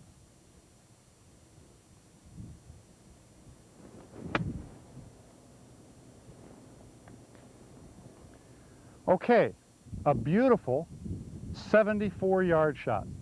75, 76, I don't know, but it was 70 plus yards. Now, TJ, I want you to come down here, and I want you to put the golf ball in the same position in your stance and make the same swing. Okay. I want to see what happens. Okay. Here again, ball position, center my stance, just like the previous shot. Little wedge swing. Holy mackerel, Dave. All right. Now, we've got another 70-yard shot, right? That's right. That's obviously what people are afraid of. They take this big swing to hit a blast shot. The ball's in their normal position in their stance, and they blast it over the green into some trouble. Now, TJ, set up again there for me. And if this is where I had that ball right there on that shot, I want to show you the first fundamental that we're teaching today in sand play. You don't have the ball in the center of your stance. You put it up so that you hit the sand before you hit the ball. Now, TJ, if I put the ball there on you, what would you now do? Well, here again, for a normal sand shot, I'm still thinking about my normal wedge swing. However, the fundamental here is I'm going to open my club face up more so I can slide the club under the ball. I'm going to open my stance up, which is going to cause me to create more of a down across the line sensation. It's going to compensate for my club face aiming to the right. I'm going to be aiming left, club face open, and the same wedge swing from this position, Dave. Let me see it. Put You it got up it. there. Now, that's about 69 yards closer. So, That's right. pretty nice result. A little better. What we are telling you is that there are 3 fundamentals you cannot play in the sand without. When we're talking about the high soft shot from greenside bunkers, you've got to have that ball forward in your stance. You've got to have your blade open, and I mean open, so that it doesn't dig into the sand. It just scoots underneath the ball. And you've got to be aimed left, or you're going to lose the ball to the right. Now, TJ, I want one more, and I want you all to watch his rhythm. He's making a non-violent motion here. He's making a nice smooth wedge swing, and I know you, TJ, I know you have a couple of swing keys. I want you to give him some insight into those too. Okay, here again, the basic fundamental is the club face must be open so it can slide under the ball, preventing the club from digging. The second fundamental is I'm going to be aiming left of the target because my club face is open to the target.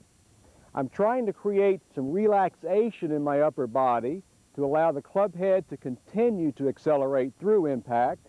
And to help me achieve that, I'm going to be using my knees more to feel the acceleration. I want to make sure that I end up on my left side perfectly balanced. Let me try it again for you, Dave.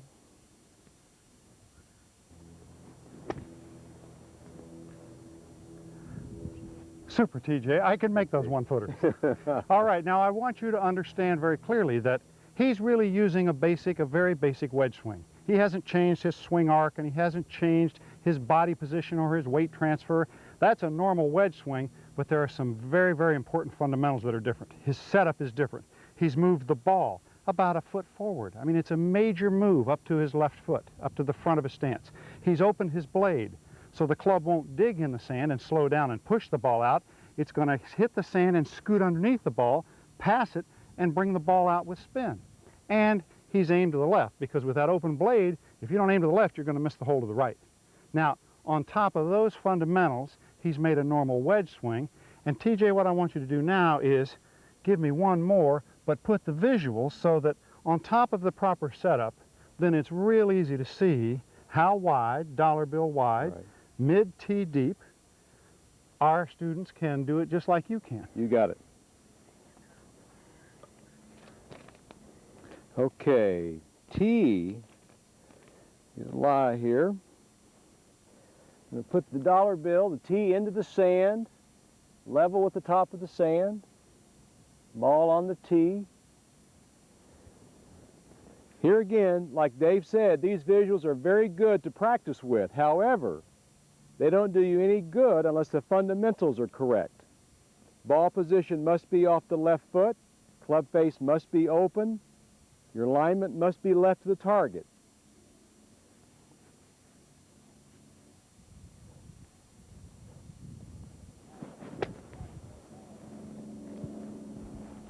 Oh, yes. Now that's a money shot. That's what I call a money shot. We're talking like this. TJ, we got to take a break now, but when we come back, I want to show you something very special. It's a practice technique that really ingrains this and will really help you a lot. Hi, I'm Arnold Palmer. Here's a chance for you to win a round of golf with me at my Bay Hill Club in Orlando, Florida.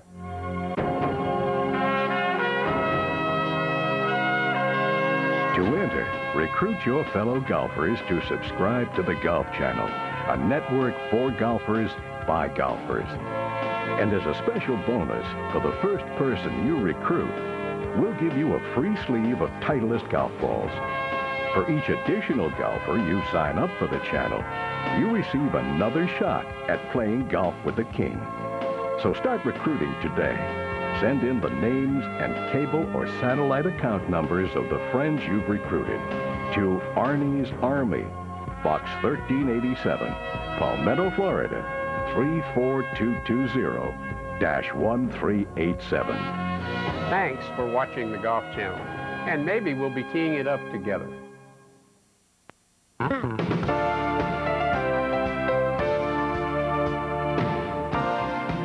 Welcome back to our short game show. We're still here at the ranch, we're still in the bunkers, and we're ready to show you how to really fine-tune your game. Now, I got TJ out here setting up a drill that we developed years ago. I'm talking 15 years he's been doing this, so he's getting pretty good at it now, and I know exactly what he's doing, but I want TJ to lead you through it to make sure you understand, after you learn the fundamentals, there's one more step. TJ, take us in. Well, Dave, I'm setting up a drill here that I perform after all my practice sessions, especially when I'm preparing for tournaments. Not only are your fundamentals in the sand important, if you have the fundamentals correct, use the visual aids that we've talked about, you'll always get out of the sand. Now, if you want to get very precise here, and we're talking about getting these balls up and down on a regular basis, you've got to pay attention to entry point in the sand here. Now, this is the drill I'm going to do here for you. I've set up 10 balls here, and I'm going to check to see where my entry point is on every one of these shots here.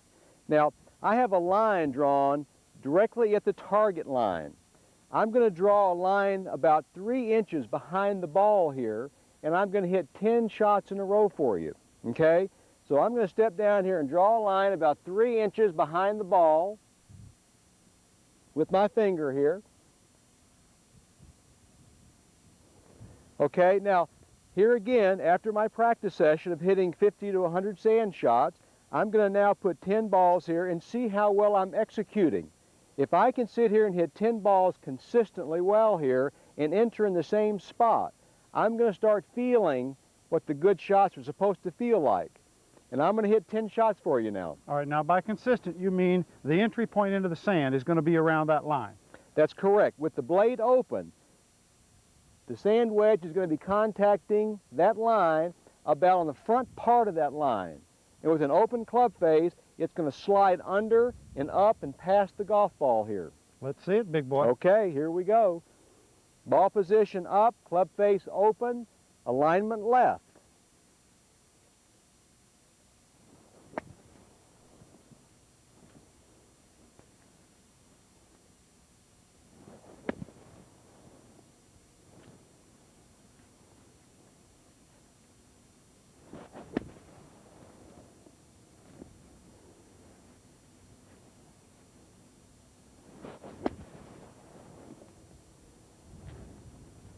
Number 5. TJ, I love it. Now I'm just going to jump right in here for a second before you step on those. Okay. Because number 1 hit a little bit heavy and it's a little bit short.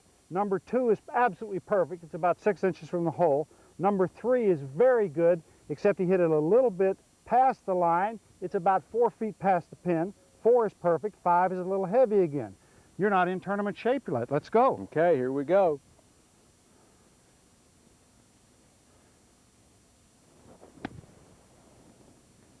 Great shot.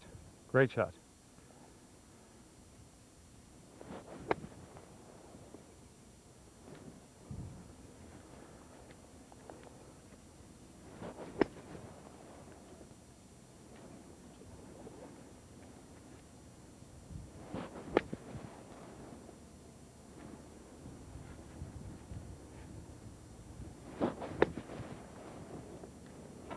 Yes. There we go. My man, my man. It's always nice to make it. All right, Dave. But I'm telling you, this is the first take. We haven't been doing this all afternoon. He's got 10 shots up there, 1 in the hole, the rest of them within 6 feet, and he's never missed that line by more than a ½ inch. Now, he does play for a living, so don't expect to do this the first time you try it. But I'm telling you, execution on top of good fundamentals with good visuals, that's what it's all about. Now, I don't want you to go away because we've got one more thing to show them. Okay. And I'm really excited about this because it's never been done before on television. I want you to stay with us. When we come back, we're going to show you something that really shows you how much we trust this technique and this guy and that execution. For information about the Dave Pelz Short Game School, call 1-800-824-8899. Hi, I'm Arnold Palmer. Here's a chance for you to win a round of golf with me at my Bay Hill Club in Orlando, Florida.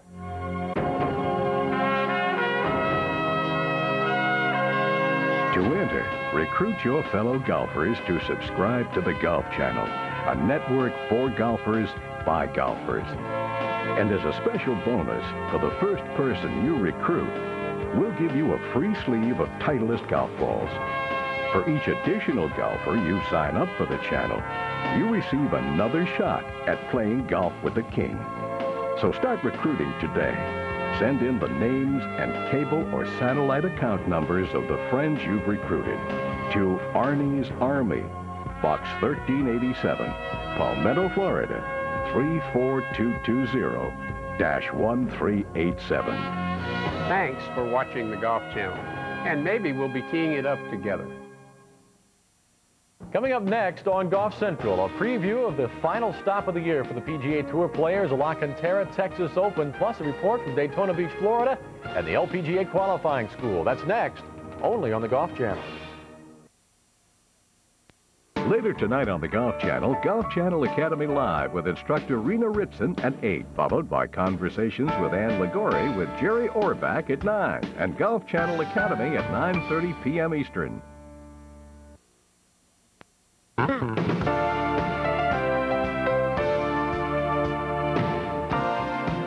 Now don't forget, I want you to keep charting your games. For 10 rounds, I want you to keep track of how many drives you hit. This will be about 14, I guess. How many shots you hit from outside 100 yards, and how many you hit from inside 100, and how many putts you take. Add these numbers up following each round. I'll take all this information, and on a later show, I'll prove to you not only the importance of your short game, but why and where you need to improve it. Remember, send this information to me at the Dave Pelz Short Game Show, care of the Golf Channel, 7580 Commerce Center Drive, Orlando, Florida, 32819. For my 65% data point, I want you to understand a couple of things that are kind of important to you. The first thing is that the closer you are to the pin when you are in a bunker, the more likely you are to get it up and down. It's true for the tour players on the PGA Tour, it's true for the LPGA Tour players. Of course, most bunkers are near greens, and that's where most of your bunker shots occur. So the data that you're seeing now shows that the shorter your bunker shot, the more likely you are to hit it close to the pin. Now, that makes sense, and of course that's true. I want you to understand that even though most bunkers are a penalty, if you've got a nice short one, you can get it up and down a very high percentage of the time. The shot we've shown you today is the shot that carries 8 to 10 yards out of a greenside bunker. It's the high, soft shot. It's spinning. It bounces once or twice, it checks, and it dribbles to the pin. Now, the other piece of data that I want you to be aware of is that when the club goes under the ball on the shot that we're showing you, the club face is open, it's scooting under the ball, we have a measurement that we've measured on a lot of tour professionals that we work with. When the club passes under the ball, it should have about twice the speed of the ball as it leaves the bunker. In the direction going towards the hole, the club, if the ball is here and the club passes under the ball, the club should go 2 feet for every foot the ball moves. In other words, the club leaves the sand first.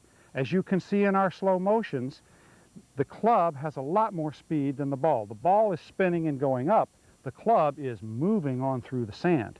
Now, if you have your own camcorder, you have your own VCR, take a look at your sand swings when you're doing your drills. When you do that 10-ball drill, put a VCR out there, put your camcorder out there and film it and take it home and look at it. If you're not getting twice the club head speed exiting the sand as the ball has, then you don't have your club open enough.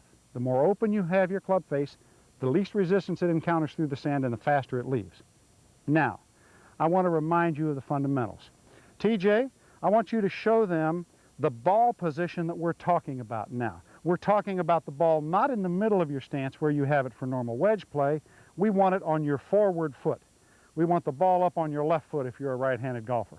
We want that club face not square, but we want it wide open.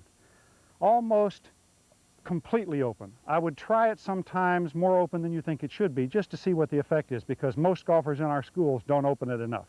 So wide open club face, and thirdly, in the fundamentals, you've got to aim left or you're going to miss every shot to the right. So you open up your stance a little and aim left. Now on top of that, TJ, I want you to give them the visuals once again. I want you to remember, when you're in a bunker, think of D.A. Weibring. Dollar bill wide, that's what your divot's supposed to be.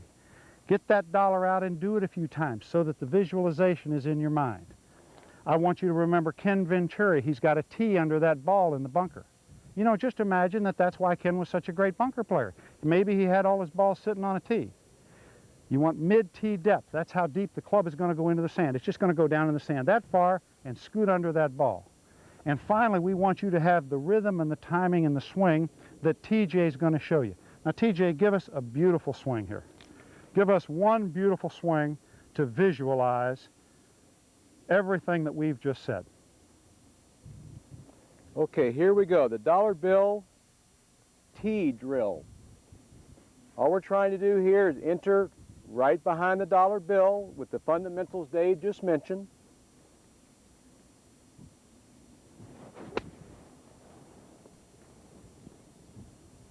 Another great sand shot. Okay. On top of this visualization, remember the drill for execution. You've got to enter the sand the same place every time.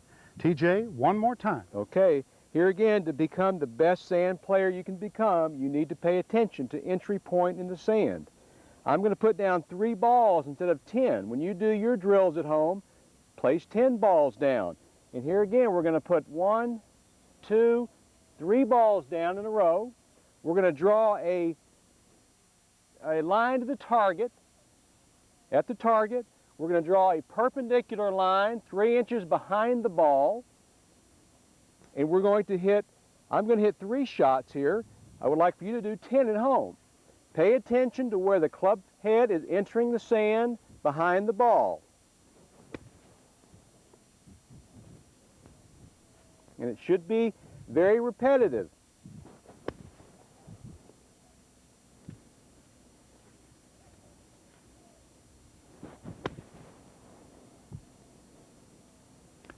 All right, TJ, I guess you're human. Out of 13 shots, he's got 1 ball outside of 6 feet. Now, I want to do something that's a little unusual here. We don't normally do things like this on our show, but I want to prove to you how much confidence I have as a teacher in the techniques we've shown you, the fundamentals here, in the visualization that we've shown you, in the practice drills and execution we've shown you, and most of all, I have confidence in this young man because I've seen him hit tens of thousands of practice shots in the bunker. I want to show you how much confidence I have in this man.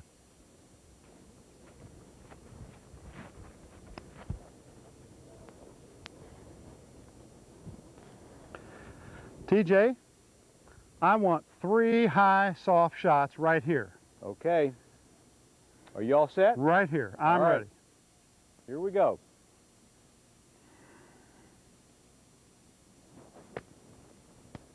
That's 1. That's 1? Very nice. Okay. High and soft, it's just easy as anything to catch.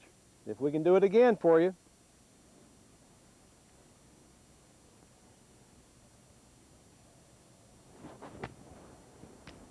Very nice. Now, TJ, before we do our 3rd shot, I don't want any of you viewers at home trying this. Please do not try this. Don't let your kids try this. This is a very dangerous thing. You should never stand in front of a golfer, especially one that's making a full swing.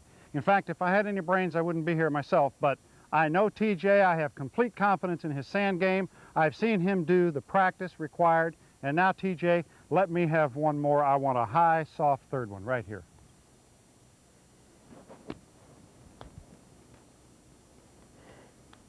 Now, if you think I don't have confidence in this guy, if you don't think I have confidence in the safety margin in his bunker play, I want you to understand. If you use our visual imagery, if you use our fundamentals, and if you use that practice drill, you're going to have plenty of time to work on your juggling. What do you think, TJ? Well, DP, I think you're certainly right.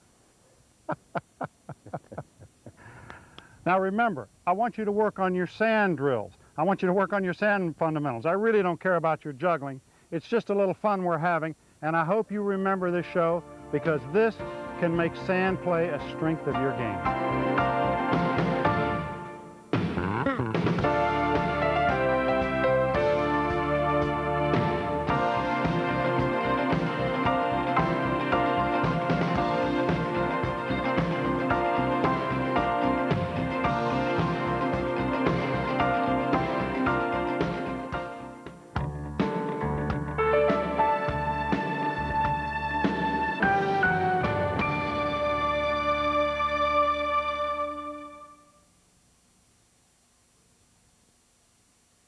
PGA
Welcome to the Dave Pelz Short Game Show. Here we are at the beautiful ranch at PGA West. It's a facility we built last year to teach the short game. Today, I want to show you how to get out of tough bunker lies. We're in the bunker and we are very fortunate because I have a special guest today. It's a longtime friend of mine. Come over here a minute, TJ.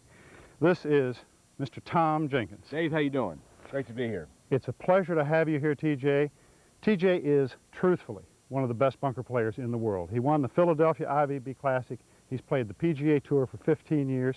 He's been teaching in my school on and off when he isn't playing for about 6 years now.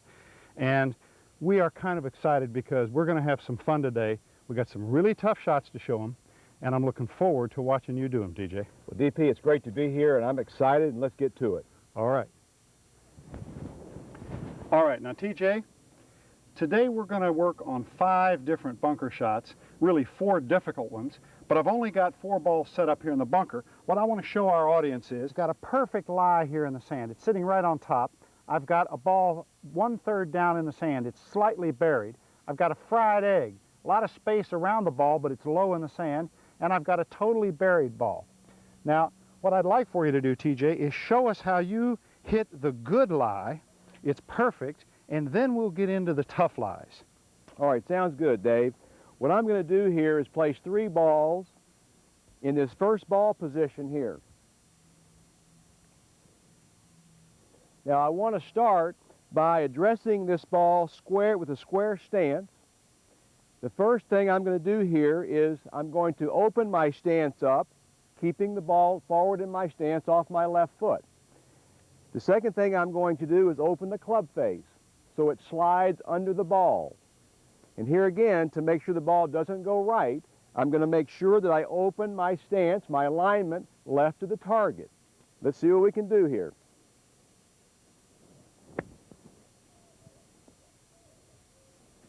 Okay, that wasn't too bad there. Second shot.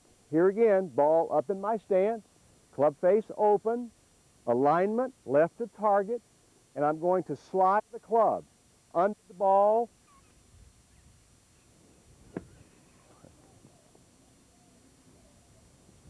Now, here again, this shot is not that difficult.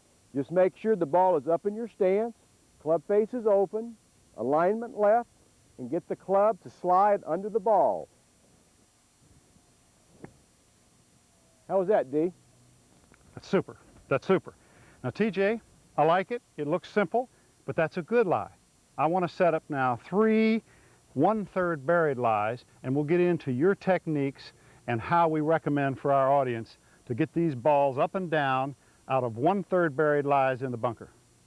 All right, now TJ, I liked your nice lie shots. It was a nice rhythmic swing. It looked good to me. But I want to look at the balls when they plug. I'm not talking about totally buried. I've got 3 balls here. I put them down about 1/2 to 1/3 of the way in the sand, and I want to see the technique that we're talking about to get out of this lie. 1/3 buried. Okay, Dave, here again we have a little different lie here. Unlike the ball sitting up, where you can get the club under the ball smoothly, it's sitting down like Dave said. A technique that I found very effective now is I'm going to position the ball, instead of off my left foot, I'm going to position it a little further back than normal, say the middle of your stance. My alignment is going to be slightly left, slightly open again, and instead of having the club face open, I'm going to square it or slightly close the face to keep the ball from losing it to the right here. The next thing I'm going to do now is I want the club to penetrate the sand behind the ball. So I'm going to cock my wrist up, I'm going to cock it up, and then I'm going to pop the sand right behind the ball. Let's see how we do here.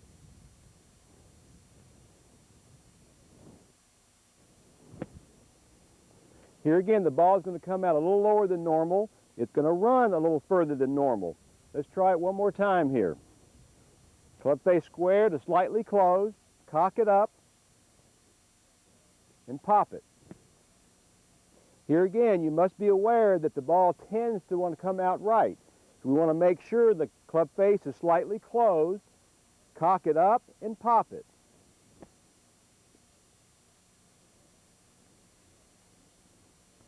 Pretty good, TJ, pretty good. I've heard you talk about the cock and pop now for years. We've taught it to a lot of players. I want to move on now to the fried egg. It's a little bit different animal. Let me set 3 up for you. Okay, TJ, I'm now giving you the famous fried egg. It happens all the time in golf. It occurs a little bit differently because the ball flies in here and it splashes the sand away from it. So if you just swirl it around like this, you get a simulated fried egg. Now let's take a look at those lies. Okay, here again, the ball is sitting down in the sand. It's very difficult to get the club to slide under the ball here, so I'm going to play a very similar shot as that last shot that was sitting down in the sand. However, I feel this is a little easier because this back edge of the little fried egg here is actually your aiming spot.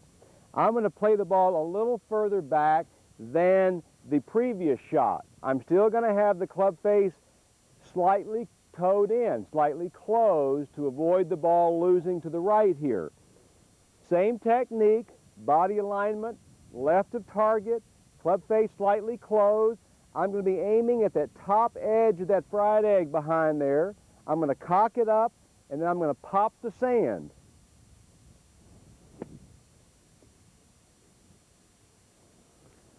Let's see if we can do that one more time here. Ball position a little further back, club face slightly closed, alignment left. I'm going to cock it up and pop it.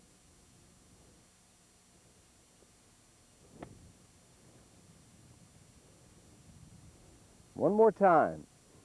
Ball position a little further back than normal, club face slightly closed, cock it up, and pop it.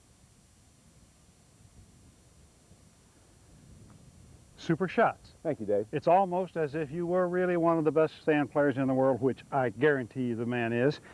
Now, I want to put you to the test. I'm going to step on these balls. I'm going to put them all the way under. This is as bad as it gets. Well, DP, you're pretty heavy. Start stepping on these things now. Now, I want you to understand, I am really serious about burying this. I want to get the top of the ball level with the sand. They don't get any worse than this, TJ, and I know you've seen it. You've been playing the tour long enough. You've seen it all. That's as bad as it gets. Now, I want to see what you do out of this. Okay, now I really think you could have stepped on those a little bit harder, D. Okay? Here again, 3 buried lies. Hopefully you'll never see these in the rounds that you play. If you do happen to see a lie like that, I'm going to have the same technique. I'm going to still cock the club head up very, very sharply here. I need to get this club penetrating behind the ball here to get this ball coming out of this hole. I need a very steep angle of attack to pop it out of here. Now, the difference between this lie and the semi-buried lie is that you're going to need a lot more pop, a lot more effort to get the ball to come up out of this hole here. Ball position, I'm going to play it still a little further back in my stance than the previous 3 shots. I'm now must close the club face quite a bit here to keep the ball from going right. Close the club face, I'm going to cock it up and give it a pretty healthy little pop here.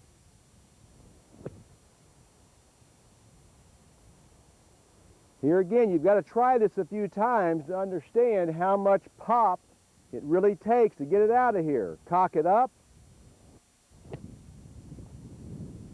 and pop it out of here. Whoops, now we can hardly see this ball here. It's going to require a lot of effort.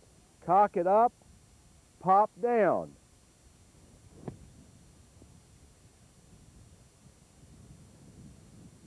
How was that, Dave? That's great, TJ. Now, these are lies that are about as bad as you're going to see. We went from a perfect lie right through the partially buried, the fried egg, and the completely buried lie. When we come back, we're going to show you a totally different kind of shot that may be even more difficult than all of these. Golf Channel Academy is brought to you by Ram FX Series irons. More feel, more forgiving, more fun. A better way to play. And by Payne Weber. We believe our most important investment is an investment in relationships. Started putting money away for my college when I was little, right? Smartest thing I ever did. I guess I gotta start thinking about stuff like that. Talk to my guy, Dane Weber. He got you through college. Broker? Do I want to be in stocks right now? I thought the same thing when I started saving for you. But he showed me if I was looking long-term, and the only place to be is in the market. And he'll know that's what I'm looking for. He'll know. Because he'll ask. Lieber the putter. Millions of dollars earned. Countless PGA, LPGA, seniors, and world tournaments won. Lieber the putter for over 20 years.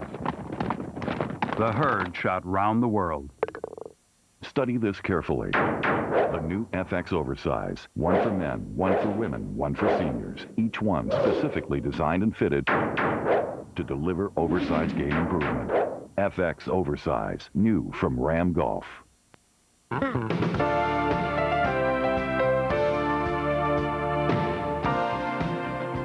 Welcome back to our tough bunker shot show. Now, I've got TJ down here in the bunker, and I'm going to give him what I really consider the most difficult bunker shot in golf. It's not that it's difficult to hit or make the swing, but I'm standing 38 yards. I just walked it off. We are 38 yards from the pin. That's over 100 feet. And to get this ball close to that pin, TJ, I want to make the next putt. So you got to get us, you've got to explain the best percentage ways for us to get that ball close enough, you know, inside of 6 feet kind of, so we can make the next putt. Now, let me give you a couple of balls here and give me your first option, because I know you know how to do it more than one way. Okay, Dave, you know, here again, you've all heard that this bunker shot here, we have about a 40-yard bunker shot, is the most difficult shot in golf. And certainly it is one of the most difficult. I have 4 options I'm going to describe to you here, depending on your skill level. If we had this lie here, and I'm going to give ourselves a good lie, ball sitting up. For those of you who do fear the sand, and especially long bunker shots, I'm going to put the sand wedge down, and the first option is certainly a putter. If you're very scared about getting this ball out of here, maybe blading it too far or leaving it in the sand, an option here is certainly a putter. Now, the technique I'm going to use is basically a normal putting stroke. The only problem I'm going to encounter here is if this lip is too high, the ball certainly won't come out. The only time I would encourage using this is if the lip wasn't too high. Now, here again, I'm going to place the ball, you know, upper part of my stance. I'm going to take my putting grip, stay very steady, and make sure I make good contact. Now, the problem here is the ball certainly came up over this lip. However, I'm only a third of the way to the pin, Dave, so this is something that I certainly wouldn't use, but for you that don't have the skills in normal bunker shots yet, or the confidence, this is certainly an option. Now, the second option I'm going to go to is, here again, for those of you who are a little tentative about blasting the ball out of the sand that far, I'm going to take a 9-iron, and I'm going to chip the ball out of this bunker. I've got a much better chance of getting it on the green and running it the complete distance here. Here again, be aware that if we have a very high lip here, it's going to be very difficult to get the ball up over the lip. So in this particular case, the lip is not very high. I've got a pretty good chance of getting it to roll to the pin. However, I must make good contact with the golf ball. If I happen to hit this ball a little heavy in the sand, it's not going to get out of here. So let's see how well, Dave, we can make contact here and chip this ball up over this lip and have it run down to the pin. The technique I'm going to use is your basic chipping technique. The ball is well back in my stance. We must make good contact with the ball here first. Most of my weight's going to be on my left side. My hands are well ahead of the golf ball.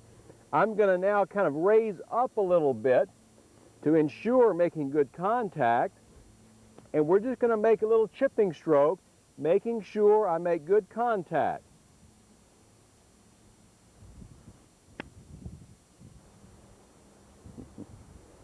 Okay, TJ, now those are safe shots. I understand that. Those are for golfers who haven't practiced a lot and they've got a lot of fear, and really the first priority is to get out. Get the ball out of the sand, get it out there somewhere. Now, I want you, you're playing the tour, you're in a big tournament, you've got to get this up and down. I want to see the shot that you would hit. Okay. The option I would elect, if I had to get this ball up and down, I'm going to take my 8-iron and I'm going to set up in a position very similar to my normal bunker shot lie. Here again, we're talking about a good lie. Perfect lie. I am able to get the club under the ball here. So I'm going to take an 8-iron, I'm going to open the blade up, I'm going to play it well up in my stance, okay? My alignment's going to be left of target.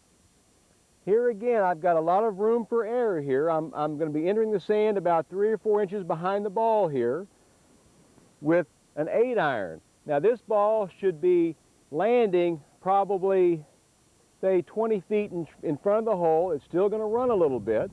Much better chance of getting it close with this 8-iron shot.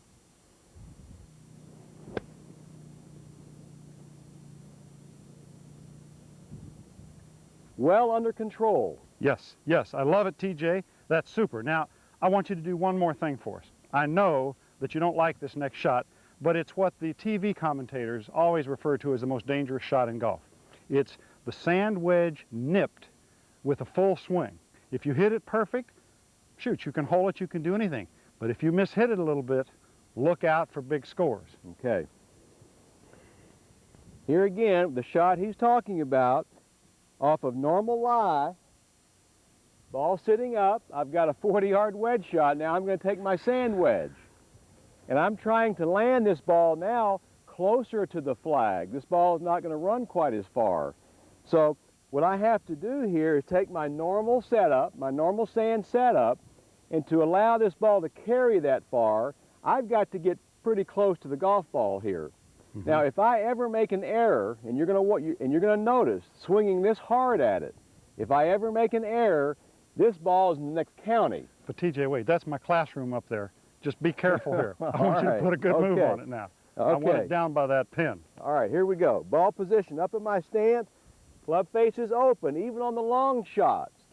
I still must have this club sliding underneath to keep the speed up.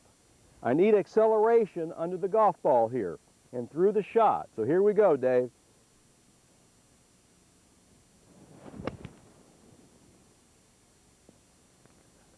Those are the options. You can putt it if you've got no lip on the bunker. You can chip it if you're a little bit afraid, if you make sure you don't hit it heavy.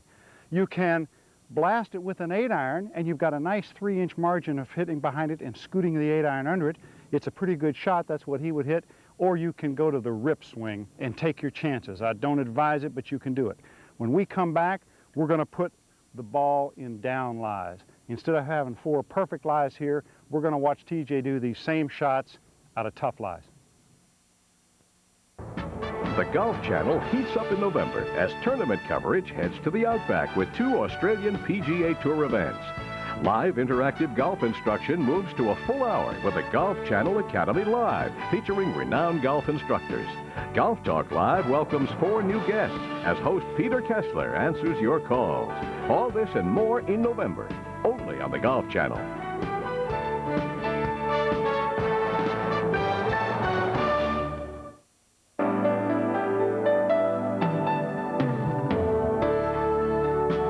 Hello, I'm Peter Kessler. On the next Golf Talk Live, you'll meet PGA Tour veteran John Mahaffey. He's the proud owner of 10 career titles, including his thrilling playoff victory in the 1978 PGA Championship at Oakmont Country Club over Tom Watson and Jerry Pate.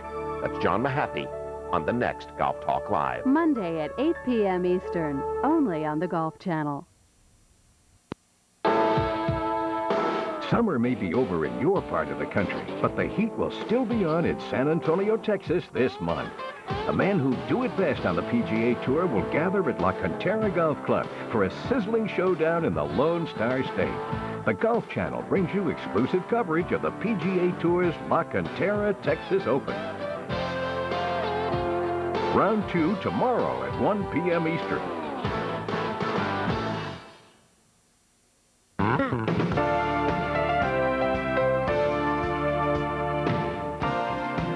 All right, welcome back. What I want to show you now is the fried egg and the half-buried ball on this really long bunker shot. We're 38 yards from the pin, TJ. All right. We're right where we were before, except I'm going to put the old fried egg in here for you. And after that, I'm going to ask you to hit one that's a third to a half buried. Now, I know those are tough, but what options can you talk to us about? Well, first of all, we went over using the putter with the good lie. Here again, I'm going to throw this option out because here again, it'd be very difficult to make contact with the back of the ball using the putter. So we're going to throw that option out right now. The second option we had earlier was taking the 9-iron and chipping the ball from the bunker with the ball back in your stance. Here again, because of this high edge behind the ball in the fried egg lie and the sand behind the ball in the buried lie, it would be very difficult to chip this ball as well because here again, to make good contact, you've got to have some space back there to get the club on the ball. So I'm going to throw the chipping option out. The third option, I'm going to take the 8-iron. Off the good lie, we took this 8-iron and used a normal blast shot here, which was a little bit easier to do, but now I've got the ball sitting down. This option I would certainly use in this situation. We have a long shot here, about 40 yards again. What I'm going to do here is because I can't slide the club under the ball like on a normal lie, I'm now going to use the buried lie technique with this 8-iron. And I'm going to play the ball further back in my stance than normal. Now I'm going to close the club face slightly. Here again, when I swing down into the sand, the reason I want this club face closed is to keep the ball from sliding right here. So I'm going to play the ball a little further back than normal. I'm going to close the club slightly. Now I want to cock this club head up again here. And I'm going to pop it into the sand with a very low finish here. Let's see what happens with this one. Middle of my stance, a little further back than normal, club face closed. I'm going to cock it up and pop it out of here. It's going to be a very low running shot here. Great, TJ, great, great, great, great. That is almost in the hole. And so we're back to the cock and pop, except there's just a lot more pop and you're going through it farther. That's correct. Works for the fried egg. How about the buried shot, the half buried? It's going to work the same way, Dave. Anytime the ball's sitting down, the worse the lie is in the sand, sitting down, I'm going to use that cock it and pop it technique here. I find that's the easiest to use. What you have to get used to is how much pop you need to get the ball to go this distance. Here again, if I had a little short pin here, it wouldn't be a very big pop. I've got a 38, 40-yard shot here, so I'm going to have to give it a little extra pop. Ball back further than normal, club face turned in slightly. I'm going to cock it up and pop it. Takes a lot of effort to get this ball out and rolling here. Pretty good, my man. All right, now I can see, no question, the putter's no good, the chipping is no good from a bad lie, the cock and pop works if you really pop it, and the sand wedge. Are we into the sand wedge area, or would you not try it? Well, here again, it depends on what you're facing here. We have a lip here that's not very high. I can take this 8-iron and pop it out, no problem in clearing this lip. If I had a lip, and some of the modern golf courses today have these 5- and 6-foot lips in front of you, the 8-iron is impossible to get it up high enough. So I'm going to go now to the sand wedge and try that same shot. It's sitting down in the sand. I've got a little higher lip here. Now, understand that more loft, there's no way in the world this ball is going to roll 40 yards. My only goal here is to be able to cock it up, pop down, have the ball come up and out of here, and at least get on the green somewhere, okay? Okay. I'll try it again here. Ball position further back than normal, club face closed slightly. I'm going to cock it up and pop down on it. All right, TJ, very good. It's very obvious. That ball cannot get to the hole 38 yards from that kind of a lie with a wedge. You need the 8-iron. Really, it's our only option here. And TJ, I want to thank you, man. It's been great. You enjoyed it. You've done some great shots here. I hope you understand your options when you're in a bunker. These are tough shots. When we come back, we'll wrap it up for you. For information about the Dave Pelz Short Game School, call 1-800-824-8899. Hi, I'm Arnold Palmer. Here's a chance for you to win a round of golf with me at my Bay Hill Club in Orlando, Florida.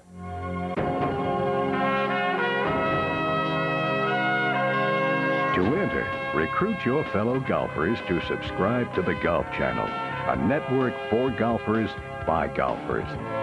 And as a special bonus, for the first person you recruit, we'll give you a free sleeve of Titleist golf balls. For each additional golfer you sign up for the channel, you receive another shot at playing golf with the king. So start recruiting today.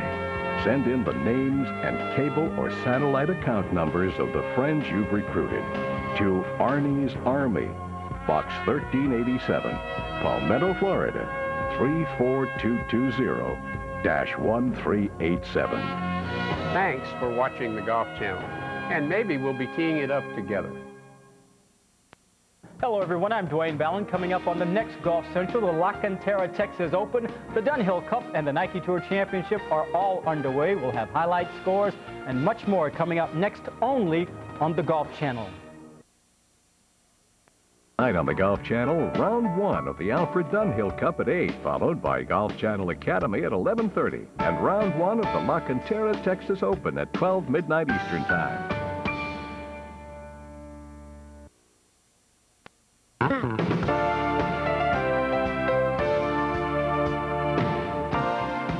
Now don't forget, I want you to keep charting your games. For 10 rounds, I want you to keep track of how many drives you hit. This will be about 14, I guess. How many shots you hit from outside 100 yards, and how many you hit from inside 100, and how many putts you take. Add these numbers up following each round.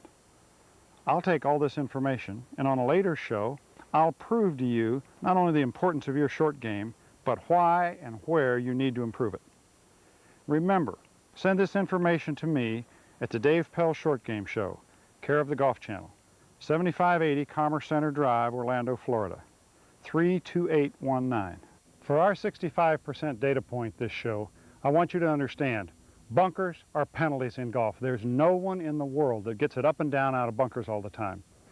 Normally, the tour leader is below 70% up and down efficiency. They're down in the 60s, they're down in the 50s. Look at these charts. They show what the best, the average, and the worst tour players do out of bunkers. It is almost a half a shot penalty. So the first thing I want to tell you in this show today is stay out of the darn bunkers. But when you're in them, if you've got a perfect lie, use the technique of having the ball forward in your stance, the blade of the club is open, and you slide the club under the ball. That gets high, soft shots. They stop quickly because they have backspin on them. When the club slides under the ball, it puts spin on it. If you finish high in your swing, the shot comes out high. If the ball's sitting down in a fried egg, or it's plugged halfway or a third, you've got to use the cock and pop. You've seen it a lot today. It's not that tough a shot. I would encourage you to practice a little bit because it's not automatic. You've got to understand how much pop you need. That's the key. The cock is easy. You've got to know how hard to pop it. Now, when you're on these long bunker shots and you need the ball to come out low and running, you've got to follow through low, and you've got to have a lot of pop in that swing. If it's a bad lie, again, you've got to go with the cock and pop, but you've got to follow through. You've got to finish that swing. If the ball's sitting up, now you can take the 8-iron. You can really do it with a 9-iron or a 7-iron, either one that carries the right distance. Lay the club open, put the ball forward in your stance, slide the club under the ball again. I love that shot. That's the best shot with the highest margin of error because you're hitting about this far behind the ball. It gives you a lot of room to not be a perfect execution of a golf swing. I hope you've gained something. Please go practice these things because when you're in a bunker, I know it's going to cost you a little bit, maybe a third, maybe a half a shot, but I don't want it to ruin your day.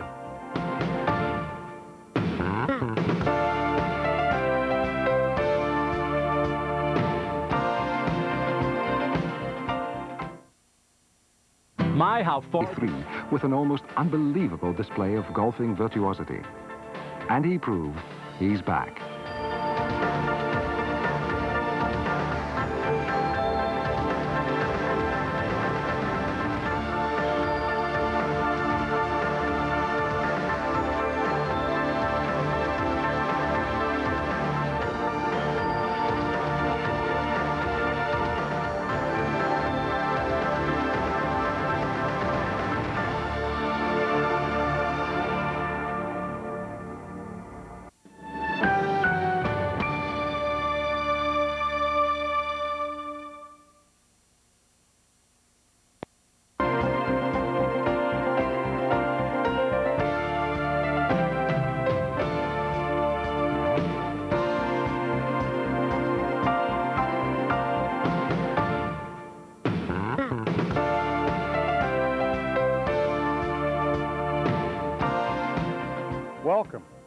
to the Golf Channel Academy and the Dave Pelz Short Game Show. Here we are today at my short game facility. This is the ranch at PGA West. It's out in La Quina, California, and we have built here really the short game paradise for golfers. I have 5 greens, I have bent grass, I have Bermuda greens, I have bunkers of every description. I have pothole bunkers, I have deep bunkers, I have shallow bunkers. I have a wedge range here that is just perfect for practicing hitting your wedges the right distance. And I have a classroom where we go in and we can see films and video and computer analysis. We have here the ultimate teaching facility for the short game. I have here today, I've set up to show you a fairly different golf shot. This is what I call the alternative shots. From this position to get this ball to this pin, which I've set up for, and I have another pin on the other side of the water over here, I'm going to say that the normal shots won't work. The high lofted wedge that I pitch right up on the green and let it check and bounce and roll to the pin, it's not going to work because I've got tree limbs above. I've got to go under it. So I can't use a nice pitch onto the green or a high lofted wedge. I can't do it over here either because, again, I have problems overhead. So I've got to hit low running shots. I've somehow got to get this ball up that hill. And what I want to show you today is that golfers execute these shots very poorly for 3 reasons.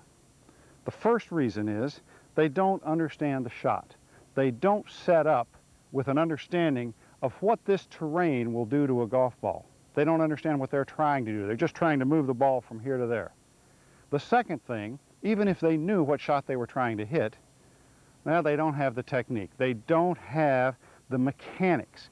We're going to get to those in this show. And finally, because of a lack of those 2 things, they're basically just hoping to get this ball up there somehow. In the middle of the swing, the subconscious takes over, what I call the oh my God. The oh my God strikes, and they hit the shot very poorly because what they're interested in is a result, and they don't understand how the result's going to get there. So they get scared.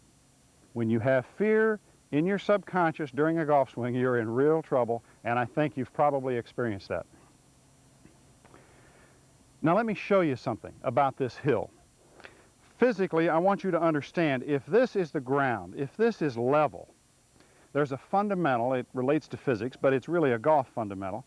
When the ball comes in, the incoming angle relative to the perpendicular, let's say this is straight up in the air and this is the ground.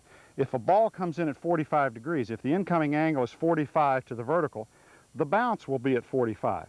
So the incoming angle is always the same as the bounce angle. Now, I know that if you were hitting into a brick wall and you put a golf ball coming in, you know it wouldn't go anywhere. You think it would come back at you. But that's not true. If you had the ball coming in at 45, it would leave going down. In fact, the truth is, if you put a slope, a hill at 45 degrees, now remember, the perpendicular to that hill is going straight out there. If you had a ball coming in like a 9-iron shot or a pitching wedge at 45 degrees, it would bounce right back at you. It would go nowhere. It wouldn't bounce 1/10 of 1 inch forward. It would hit the slope and bounce right back at you. So when you have a slope that you're bringing a shot into, every degree the slope goes up, the bounce goes backwards 2 degrees. It bounces 2 degrees less forward. So if you have a 25-degree slope, the ball goes almost straight up in the air and goes nowhere. If you have a 30-degree slope, it's not going to get there. So that's the problem people face, and they don't understand it. I want to show you what I've got here. Now, as I walk to the green, I'm walking along smooth territory. Everything here would produce the same bounce. I could land a ball anywhere along here. Nothing would really change. All the bounce angles would be the same. Now, as I get to right here, I start up a slope. And now I'm walking up to the green, and the slope is increasing. This is pretty steep right here. If I land a ball here, it's not going to go very far. In fact, I walk up and I make sure my conventional shot would not work. I can't land the ball on the green and keep it with this pin. There's no way. I've got to land the ball here somewhere. There is a perpendicular to the slope. All up here, as it rounds up to be flat, every particular part of the ground, there is a perpendicular. And as I move down the slope, the perpendicular changes. As the slope gets steeper, it moves more forward. So for every position of ground here, there is actually a perfect spot where a pitching wedge would hit once and bounce and go right to the pin. Then there's a 9-iron. It would hit perfectly right there, and an 8-iron. The problem is, as the slope is changing and as the distance changes, there's only one little area where you can land each one of those shots and have the ball end up near the hole. So I really don't recommend landing anywhere up here at all, because if you don't execute perfectly, you're not going to get a good result. So I don't want to say pitching wedge, one bounce there, a 9-iron, one bounce there, an 8-iron, one bounce here, a 7-iron, a 6-iron, a 5. I don't want any of that. What I want you to learn to do is land that ball here on the flat. You must get the ball on the ground before it hits the slope. Then as it hits the ground, it will scoot at a very low angle forward, and the angle that it hits the slope will be very low, and the ball will run up. It will scoot on up that slope. Now, I want to show you, I want to hit a few of those shots for you, because the real talent here in reading the shot is to have practiced it enough to know what's going to happen. You've got to understand how that ball is going to land on the base and then run up that slope. It's not that difficult to execute, but if you haven't ever practiced, you have no possible way of perceiving what shot you need. This, in the finesse game, reading the shot is as important as reading the break on a putt. If you don't know what that ball is going to do once it lands and starts bouncing, you have no chance to get it close to the hole. Now let me show you a few shots. I've got a pitching wedge. I'm going to try this.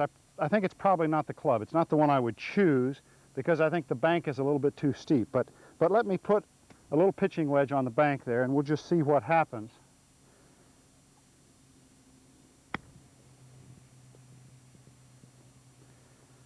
Now, it actually bounced forward, but it only bounced forward a little bit. It didn't go nearly far enough.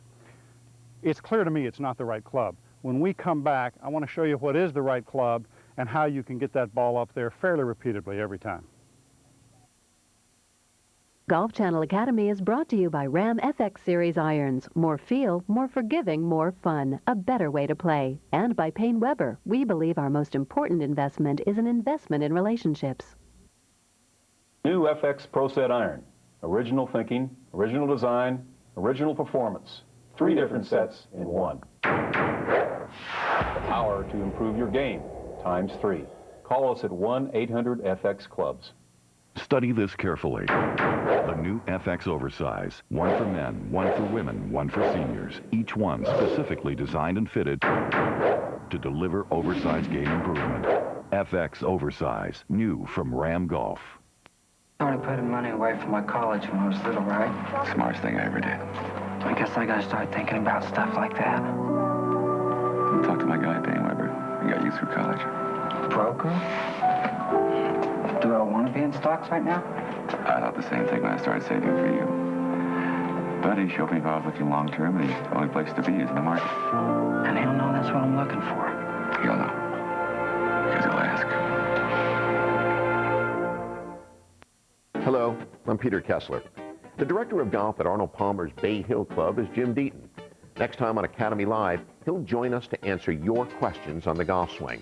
If you want to improve, be sure to tune in to our next 2 shows of Golf Channel Academy Live. Live Tuesday and Wednesday at 8 p.m. Eastern, only on the Golf Channel.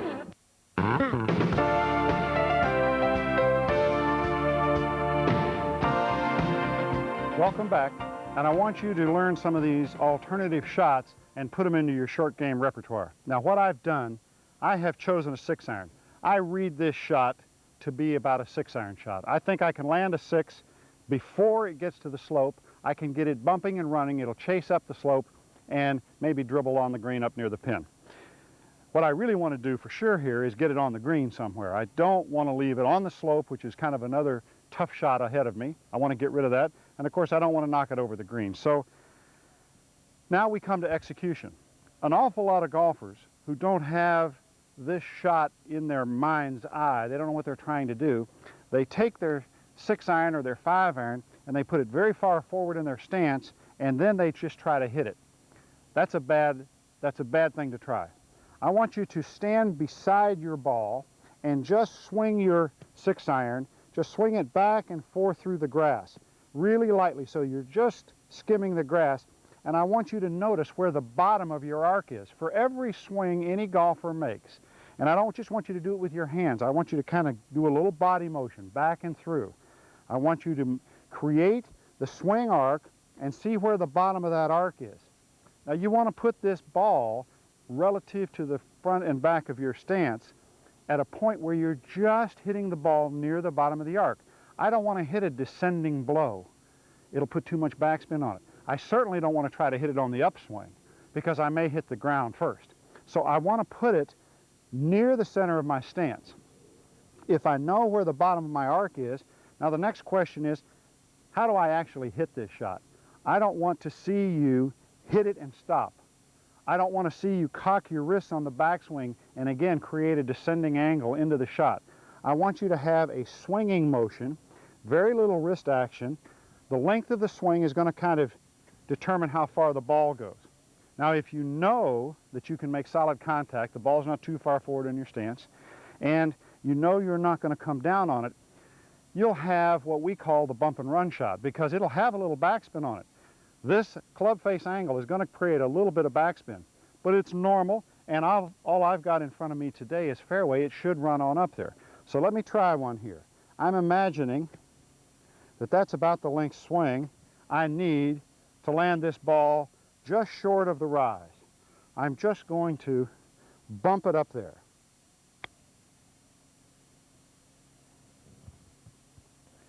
Now that's a little past the pin. I want to do another one that will just be a hair short of that. If I land that ball about 2 or 3 feet shorter than that last shot, it should go up there and be pretty close.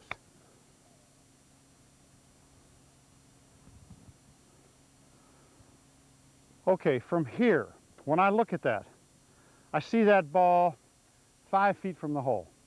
You know, it's not a gimme, but I have a good chance of making it. I have a good chance of getting my up and down. If I would practice this a few times, move back and forth, a little closer, a little further, learn the relationship between where I have to land this 6-iron to watch it chase right up that hill, I'll be in pretty good shape with this shot. Now, there's something else I want to show you. What if I was standing here and instead of a beautiful fairway and a nice slope, I had exactly the same slope, but there was 2 to 3 inch Bermuda grass on that slope? That ball would have no chance of getting up the slope. I mean, if I hit exactly the same shot, it would hit on the flat, it would take one bounce into that Bermuda and just get swallowed up. I mean, Bermuda grass is really tough. So there is a shot that I have seen. It's called the Texas turn down. A lot of Texas players use it because they have to learn to run the ball through Bermuda. And it's a very difficult shot for me because I have very slow hand action in golf and I don't use my hands a whole lot. The best player I've ever seen at this is Chichi Rodriguez. The guy is unbelievable because he can take his hands and right as he comes through impact, he turns them over like that. The Texas turn down is setting the ball out on the toe of the club and then right as you get to impact, have it come from an open position to turn it down.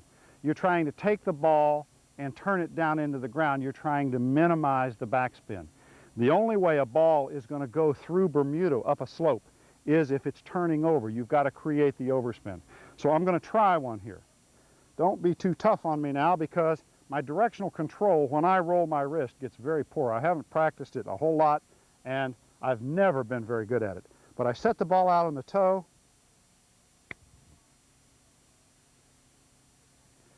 Now that ball hit about the same place as the other 6-iron, but it had much less backspin on it. It may have even had a little overspin on it. I don't know if I got it or not, but it rolled 20 feet further. It may have had a chance to go through the Bermuda. I don't know.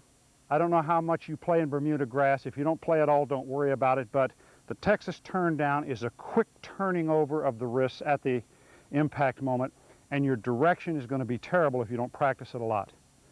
The other shot, the bump and run, is fairly easy. It's just a smooth, normal swing right through impact, catch the ball right at the bottom of a low swinging arc, and it'll run right up hills like this all the time. Now, there's one last shot I want to talk to you about from here that is really not a bad choice. It's a putt. I just watched Davis Love hit a great putt at the last hole of the Masters. He didn't make the thing, but he got it up and down over this incredible hill. He just putted all the way up it. And he had virtually no chance of bumping or flying anything to the top. He could have hit a bump and run with an iron, but he putted it. Now, he's obviously practiced that shot, but I would not be afraid to putt this. Really, the shot that I've shown right here on the show today is a fairly easy shot. You could putt it, but you got to practice even that. All that's doing is starting at a lower angle, and you've got to make sure it won't get caught up in any grass short of the green. Now, I want to show you one more shot that's really kind of fun. It's the skip off of water. I want to take my 5-iron here because I want to get a fairly low angle of approach to it, and I want to show you a couple of shots here till this pin off in the distance. Now, I'm not good enough at the Texas turndown to even think about doing it here, and you don't need it. What I'm going to do again is find the bottom of my arc. Once I've done this a little, I know where it is. I want to put that ball right where I know the bottom of my arc is, a hair back of it just to make sure I make solid contact.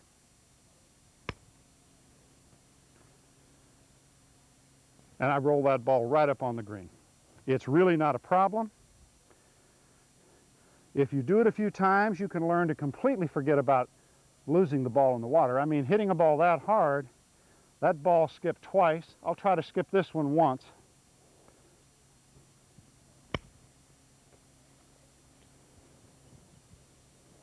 Not bad, huh? You can get the ball under trees, right across the water, right up onto the green here without much of a problem. When we come back, I want you to see D.A. Weibring do these shots. I want you to see his technique on the bump and run. I'm Arnold Palmer. Here's a chance for you to win a round of golf with me at my Bay Hill Club in Orlando, Florida.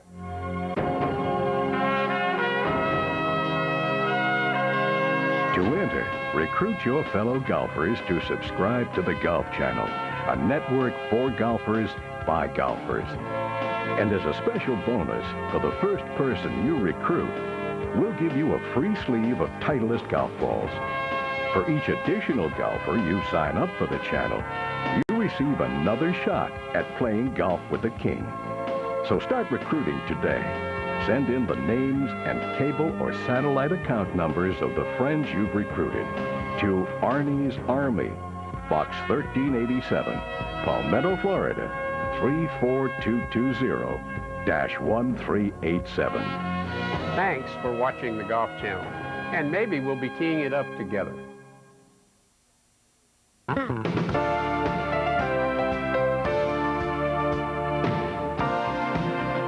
Welcome back to the Dave Pelz Short Game Show. Now, since I've been chasing balls up and down these hills for this show, I went out and I chased down D.A. Weibring. He's a good friend of mine, and I went after D.A. for this show for one simple reason. He's known to have a great short game. D.A. can bump and run it with the best of them. He's been known for his consistently high finishes in the majors. Overseas, he wins a lot of tournaments, and especially when the playing conditions get tough and the weather is difficult and everybody's missing greens, D.A. Weibring can play with anybody. Now, what I want to do is have you see D.A.'s technique for the bump and run. Dave, I've got 3 clubs here.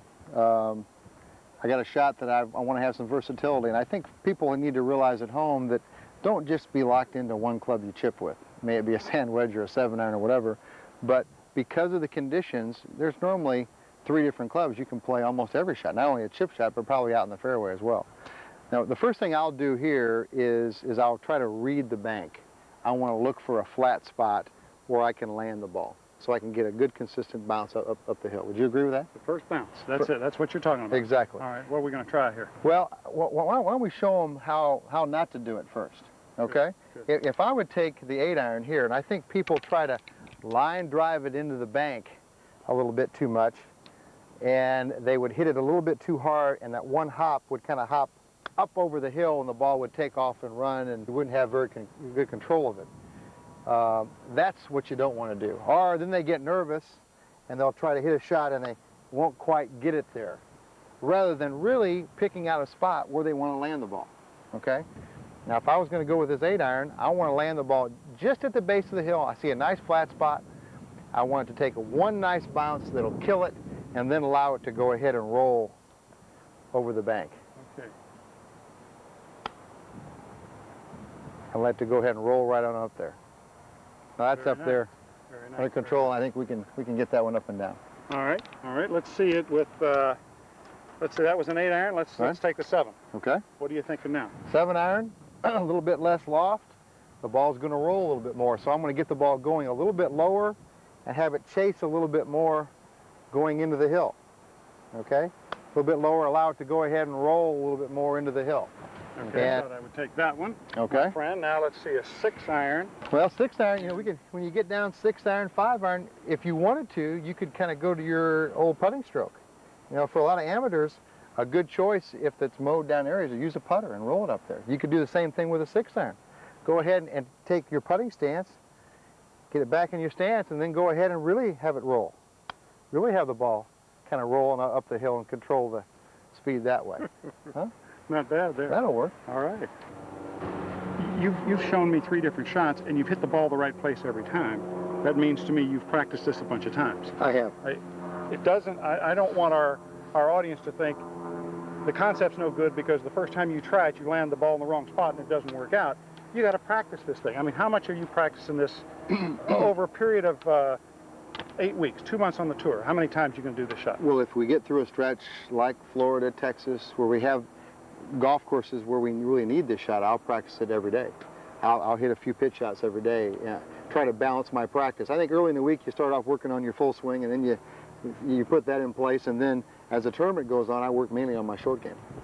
Well, I know a lot of people say this man has good touch, but I want to tell you what, I've seen him work on this shot a lot, and there are a lot of other shots around the greens that he works on too, and nobody has good touch if they don't work on it. It really is, and it can be a lot of fun. I mean, you really can have a lot of fun. Families can go out.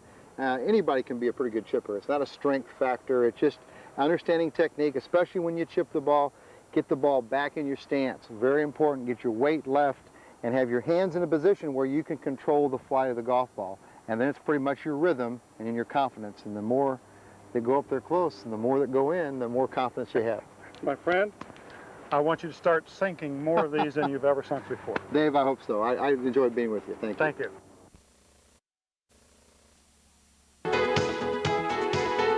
Do you have putting problems? I don't mean do you miss an occasional putt. I mean, do you have problems with certain kinds of putts?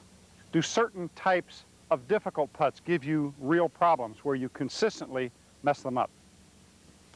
You know, every player has a weakness. There's always a weakness to every game. What I want to talk to you about is if you have certain areas of weaknesses in your putting game, putting is so important to golf, I think we really need to help you. What I want to know is, what are your problems? I've got some putts here today, and in these private lessons, we're going to address them. Maybe they're your problems. If we can help you get over the rough spots, if we can make the difficult putts a little easier for you, I think it'll help your scoring. And one of the problems I want to talk to you high handicappers about is putting over level changes in greens. In my short game schools, I see so many golfers that not only don't putt well over level changes, they putt terribly. They're so bad on their first putt when it has to change levels that they leave them way away from the hole and they end up getting 3 putts.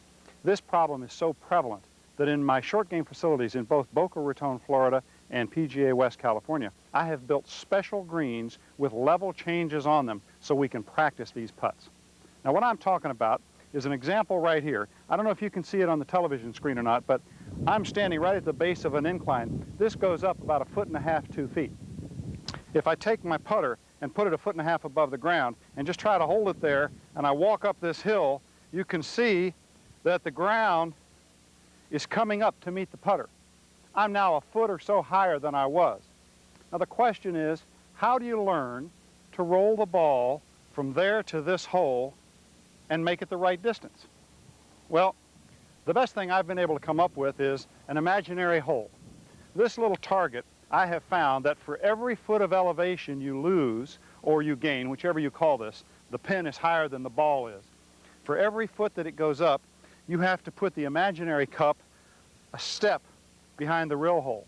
Now if I line this up and put it 2 steps behind the real cup, and then I go back to my ball, I can stand over my ball, I can make my practice strokes, and I can look at the imaginary cup. I can look at that and imagine I'm putting to the imaginary cup, with no elevation change at all. Then when I strike the putt, the distance will be pretty good.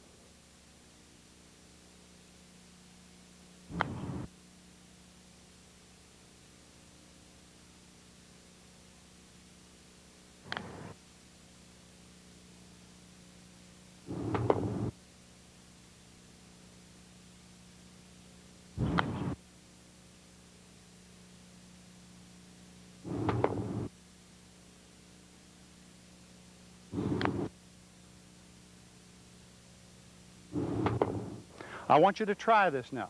Put your imaginary cup a step behind the hole for every foot of elevation change that you perceive, and see if, when you putt to the imaginary cup, you don't get closer to the real hole.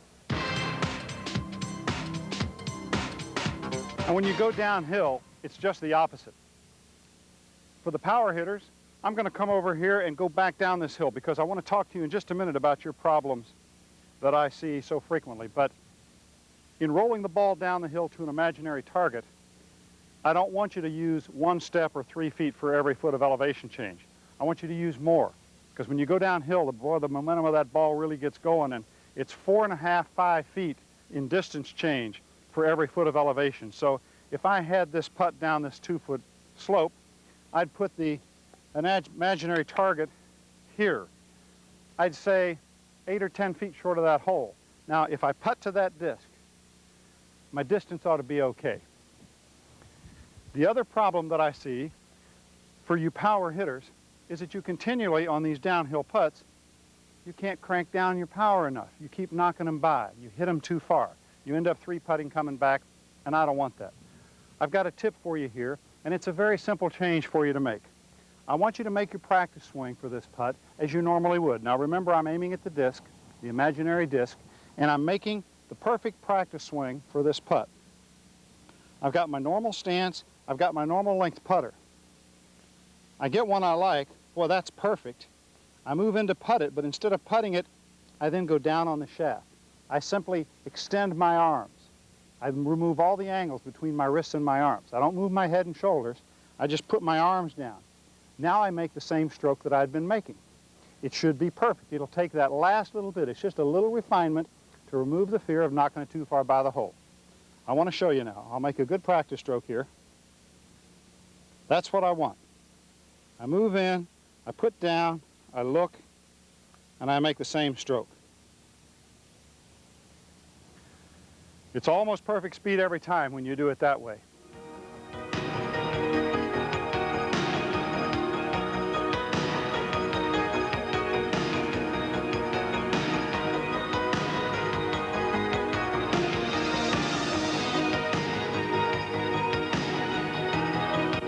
When we come back with Golf Magazine's private lessons, I've got something for you straight hitters and you low handicappers.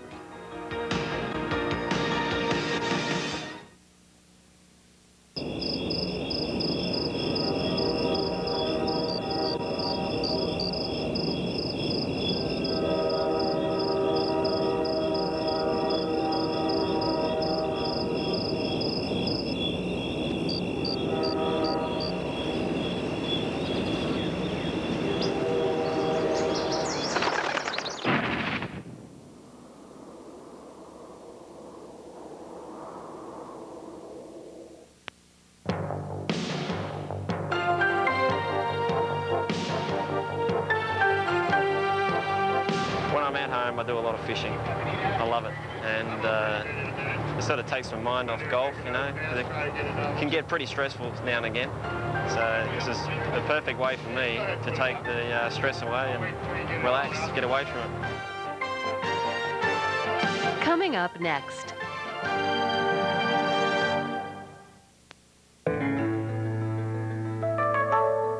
Welcome back. Remember, we're talking about trouble putts now.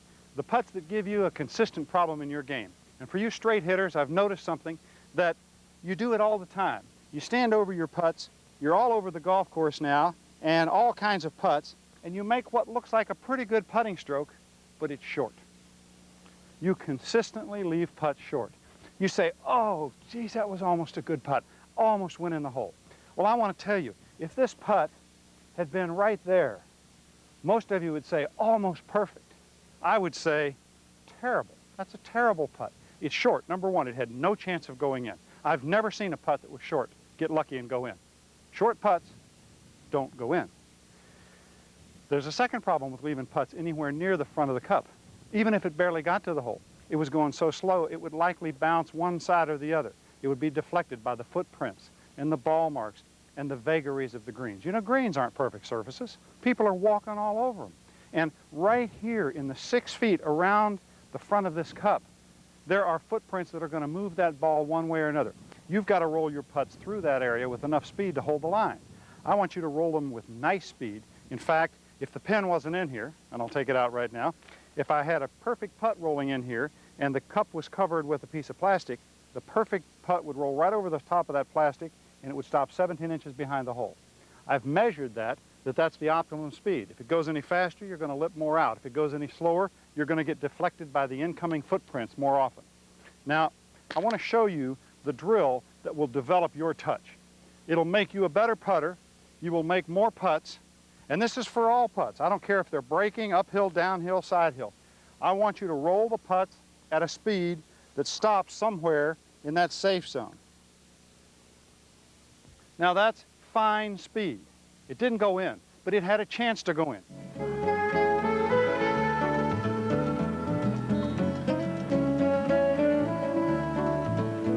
It could have hit a footprint, or I could have read it a little bit differently, and the ball would have gone right in the hole.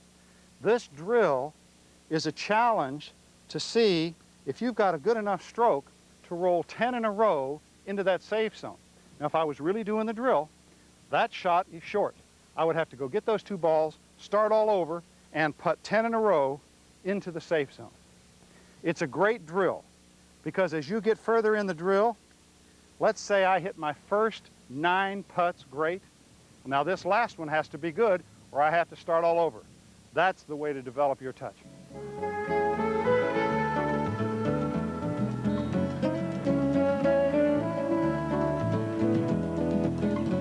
Now for you low handicappers, I've got some facts for you, some pure data. Over 80% of the putts that are breaking putts on the PGA Tour are missed below the hole. If you go to normal golfers, 85 to 95% of their putts are missed below the hole. Breaking putts are usually missed on what people call the amateur side, but the pros miss them there too. They miss putts below the hole.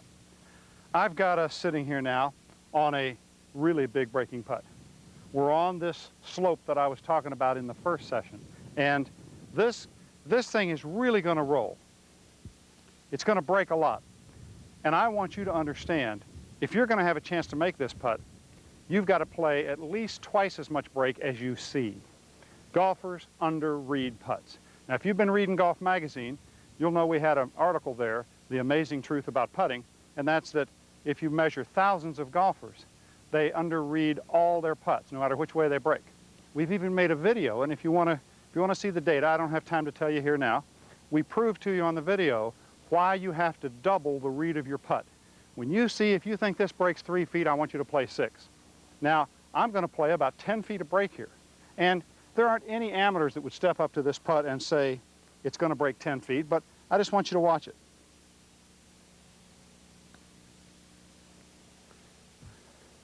Now, I hope you can see on your screen that actually broke all the way around that corner. I want you to understand, if you get the ball high enough on this hill and it's going down, you at least have a chance to make it. If you play it low and try to drill it, you're going to miss it low, it's going to go too far by, you're going to end up 3-putting. I want you to double the break that you read on all of your breaking putts and just see how you putt. See if you don't make a few more. If you start missing them all on the high side, okay, then don't quite double it. But until you miss at least 50% of all your putts on the high side, you're not reading enough break. Give yourself a better chance. Imagine a break, what do you think it's going to do, then double it, and then absolutely try to hit a putt exactly on the starting line that was twice of what you thought it ought to be. I can almost make all of these 10-foot breakers.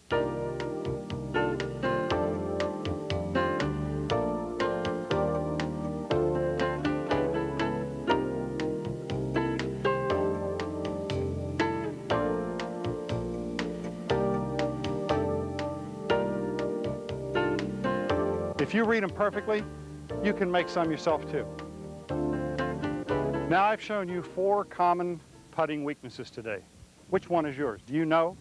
Do you know which one you have the most problem with? If you don't, I want you to start paying attention to your game. Notice when you hit putts that don't end up anywhere near the hole, that cause your 3 putts. Every player needs to work on his weaknesses. If you want to improve your scores, improve your weaknesses. Don't practice your strengths, improve your weaknesses, and you'll score better. Well, as you can see, despite having a perfect lie and a clear path to the hole, you can run into some trouble on the greens. Well, I hope Dave's advice will help you avoid turning 2 putts into 3. And who knows, maybe next time you'll sink one of those killer putts. We'll see you next time on Golf Magazine's Private Lessons.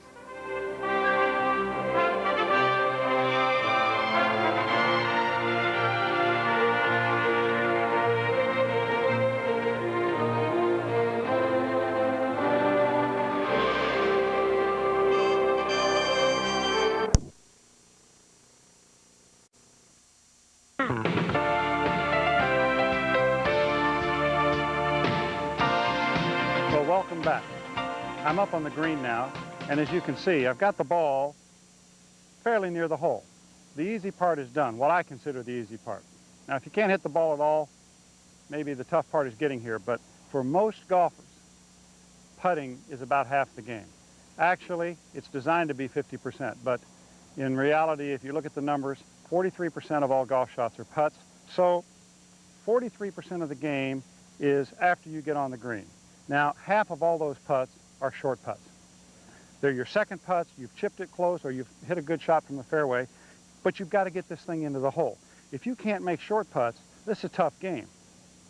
I want to show you today not what's wrong with your stroke, but what you might be encountering on the greens. You may not be reading the breaks correctly, or the green itself may be fooling you. I've got a fairly straight putt here. I want to show you something. I can actually make this putt.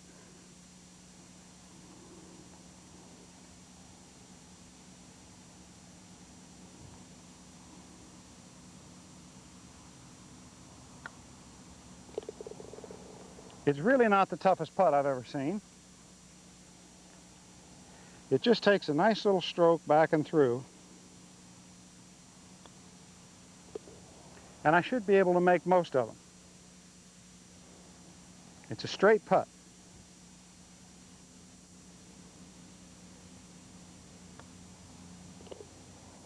You know, if I got in a groove, I might start thinking that I was a pretty good putter here, but I'm going to show you something in a minute that might surprise you.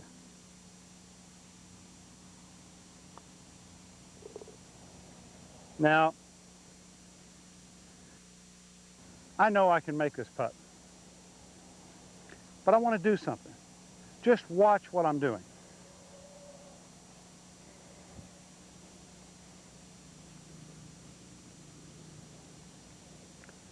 I'm taking the ball out of the hole.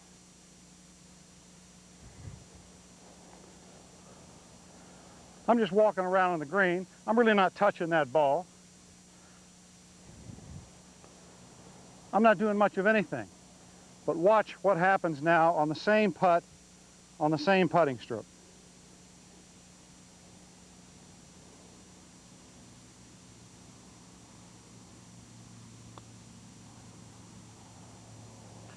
Didn't hit that hard enough. It was a little offline. The ball sometimes bounces a little different.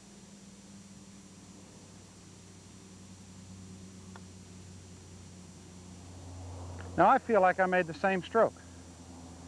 The putter went back, the putter went through, all of a sudden the ball's bouncing a little left.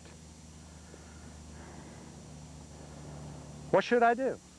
What should a poor golfer do when they stand here feeling like they make a good stroke and they're missing putts?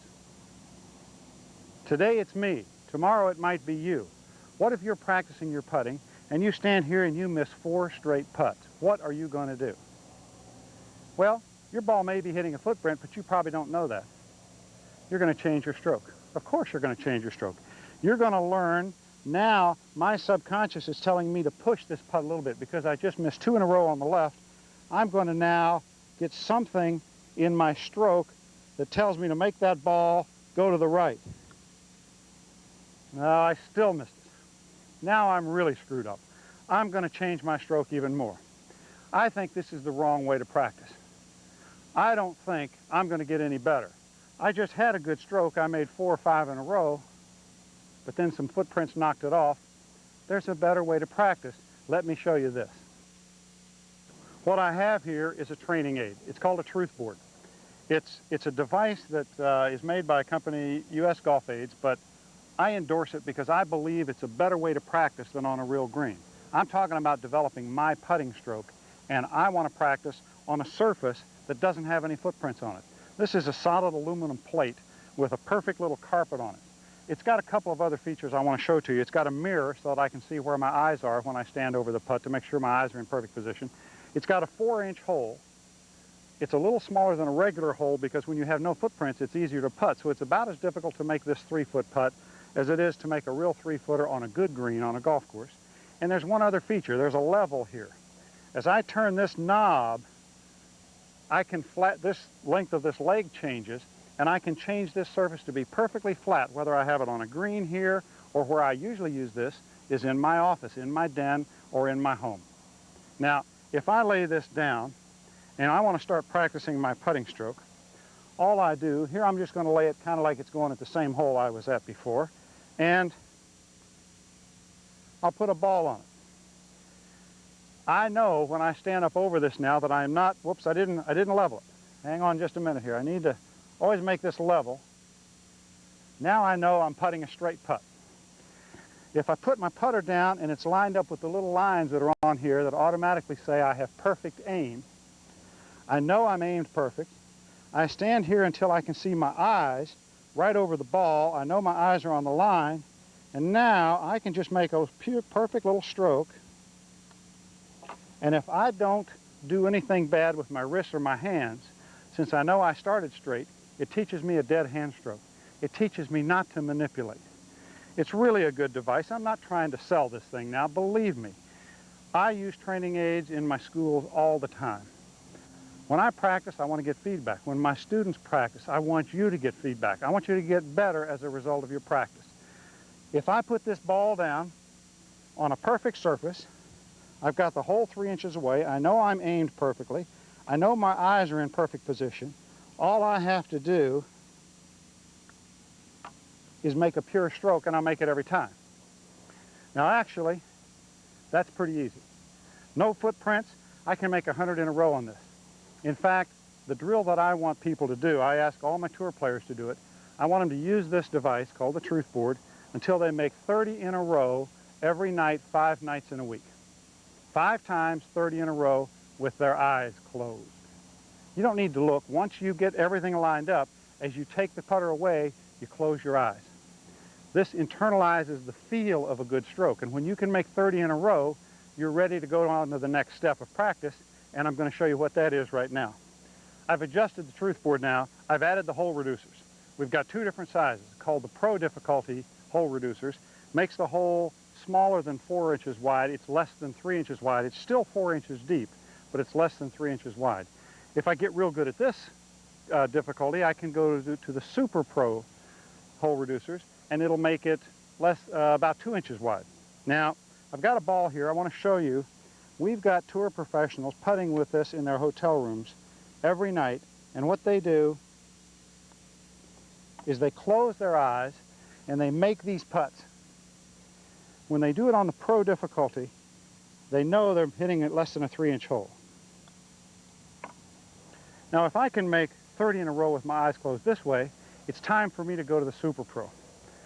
All I do now is take out these Pro hole reducers, put in the Super Pro, and I've got less than a 2-inch hole. Now, I've really got to line this up straight, or I can't ever make this one, because I've got a 1.78-inch ball, 6/8-inch ball, and a 2-inch hole. So now, I've really got to make a great stroke here. Dead hands, pure, right into the center of the cup.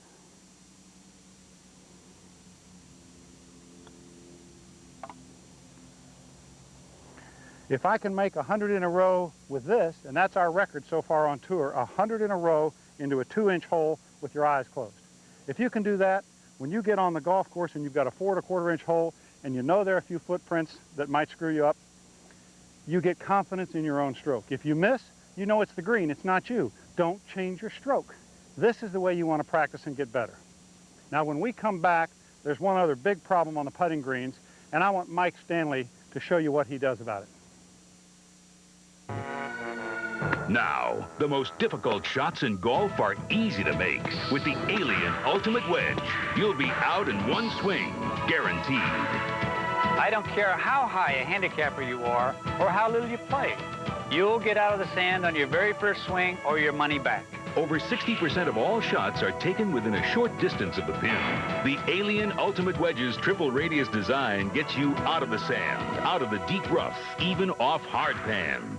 You don't need a new swing, a new stance, or a sports psychologist. All you need to get on the green is the Alien Ultimate Wedge. Call now for your free video and brochure and find out how you can get this revolutionary club in your bag.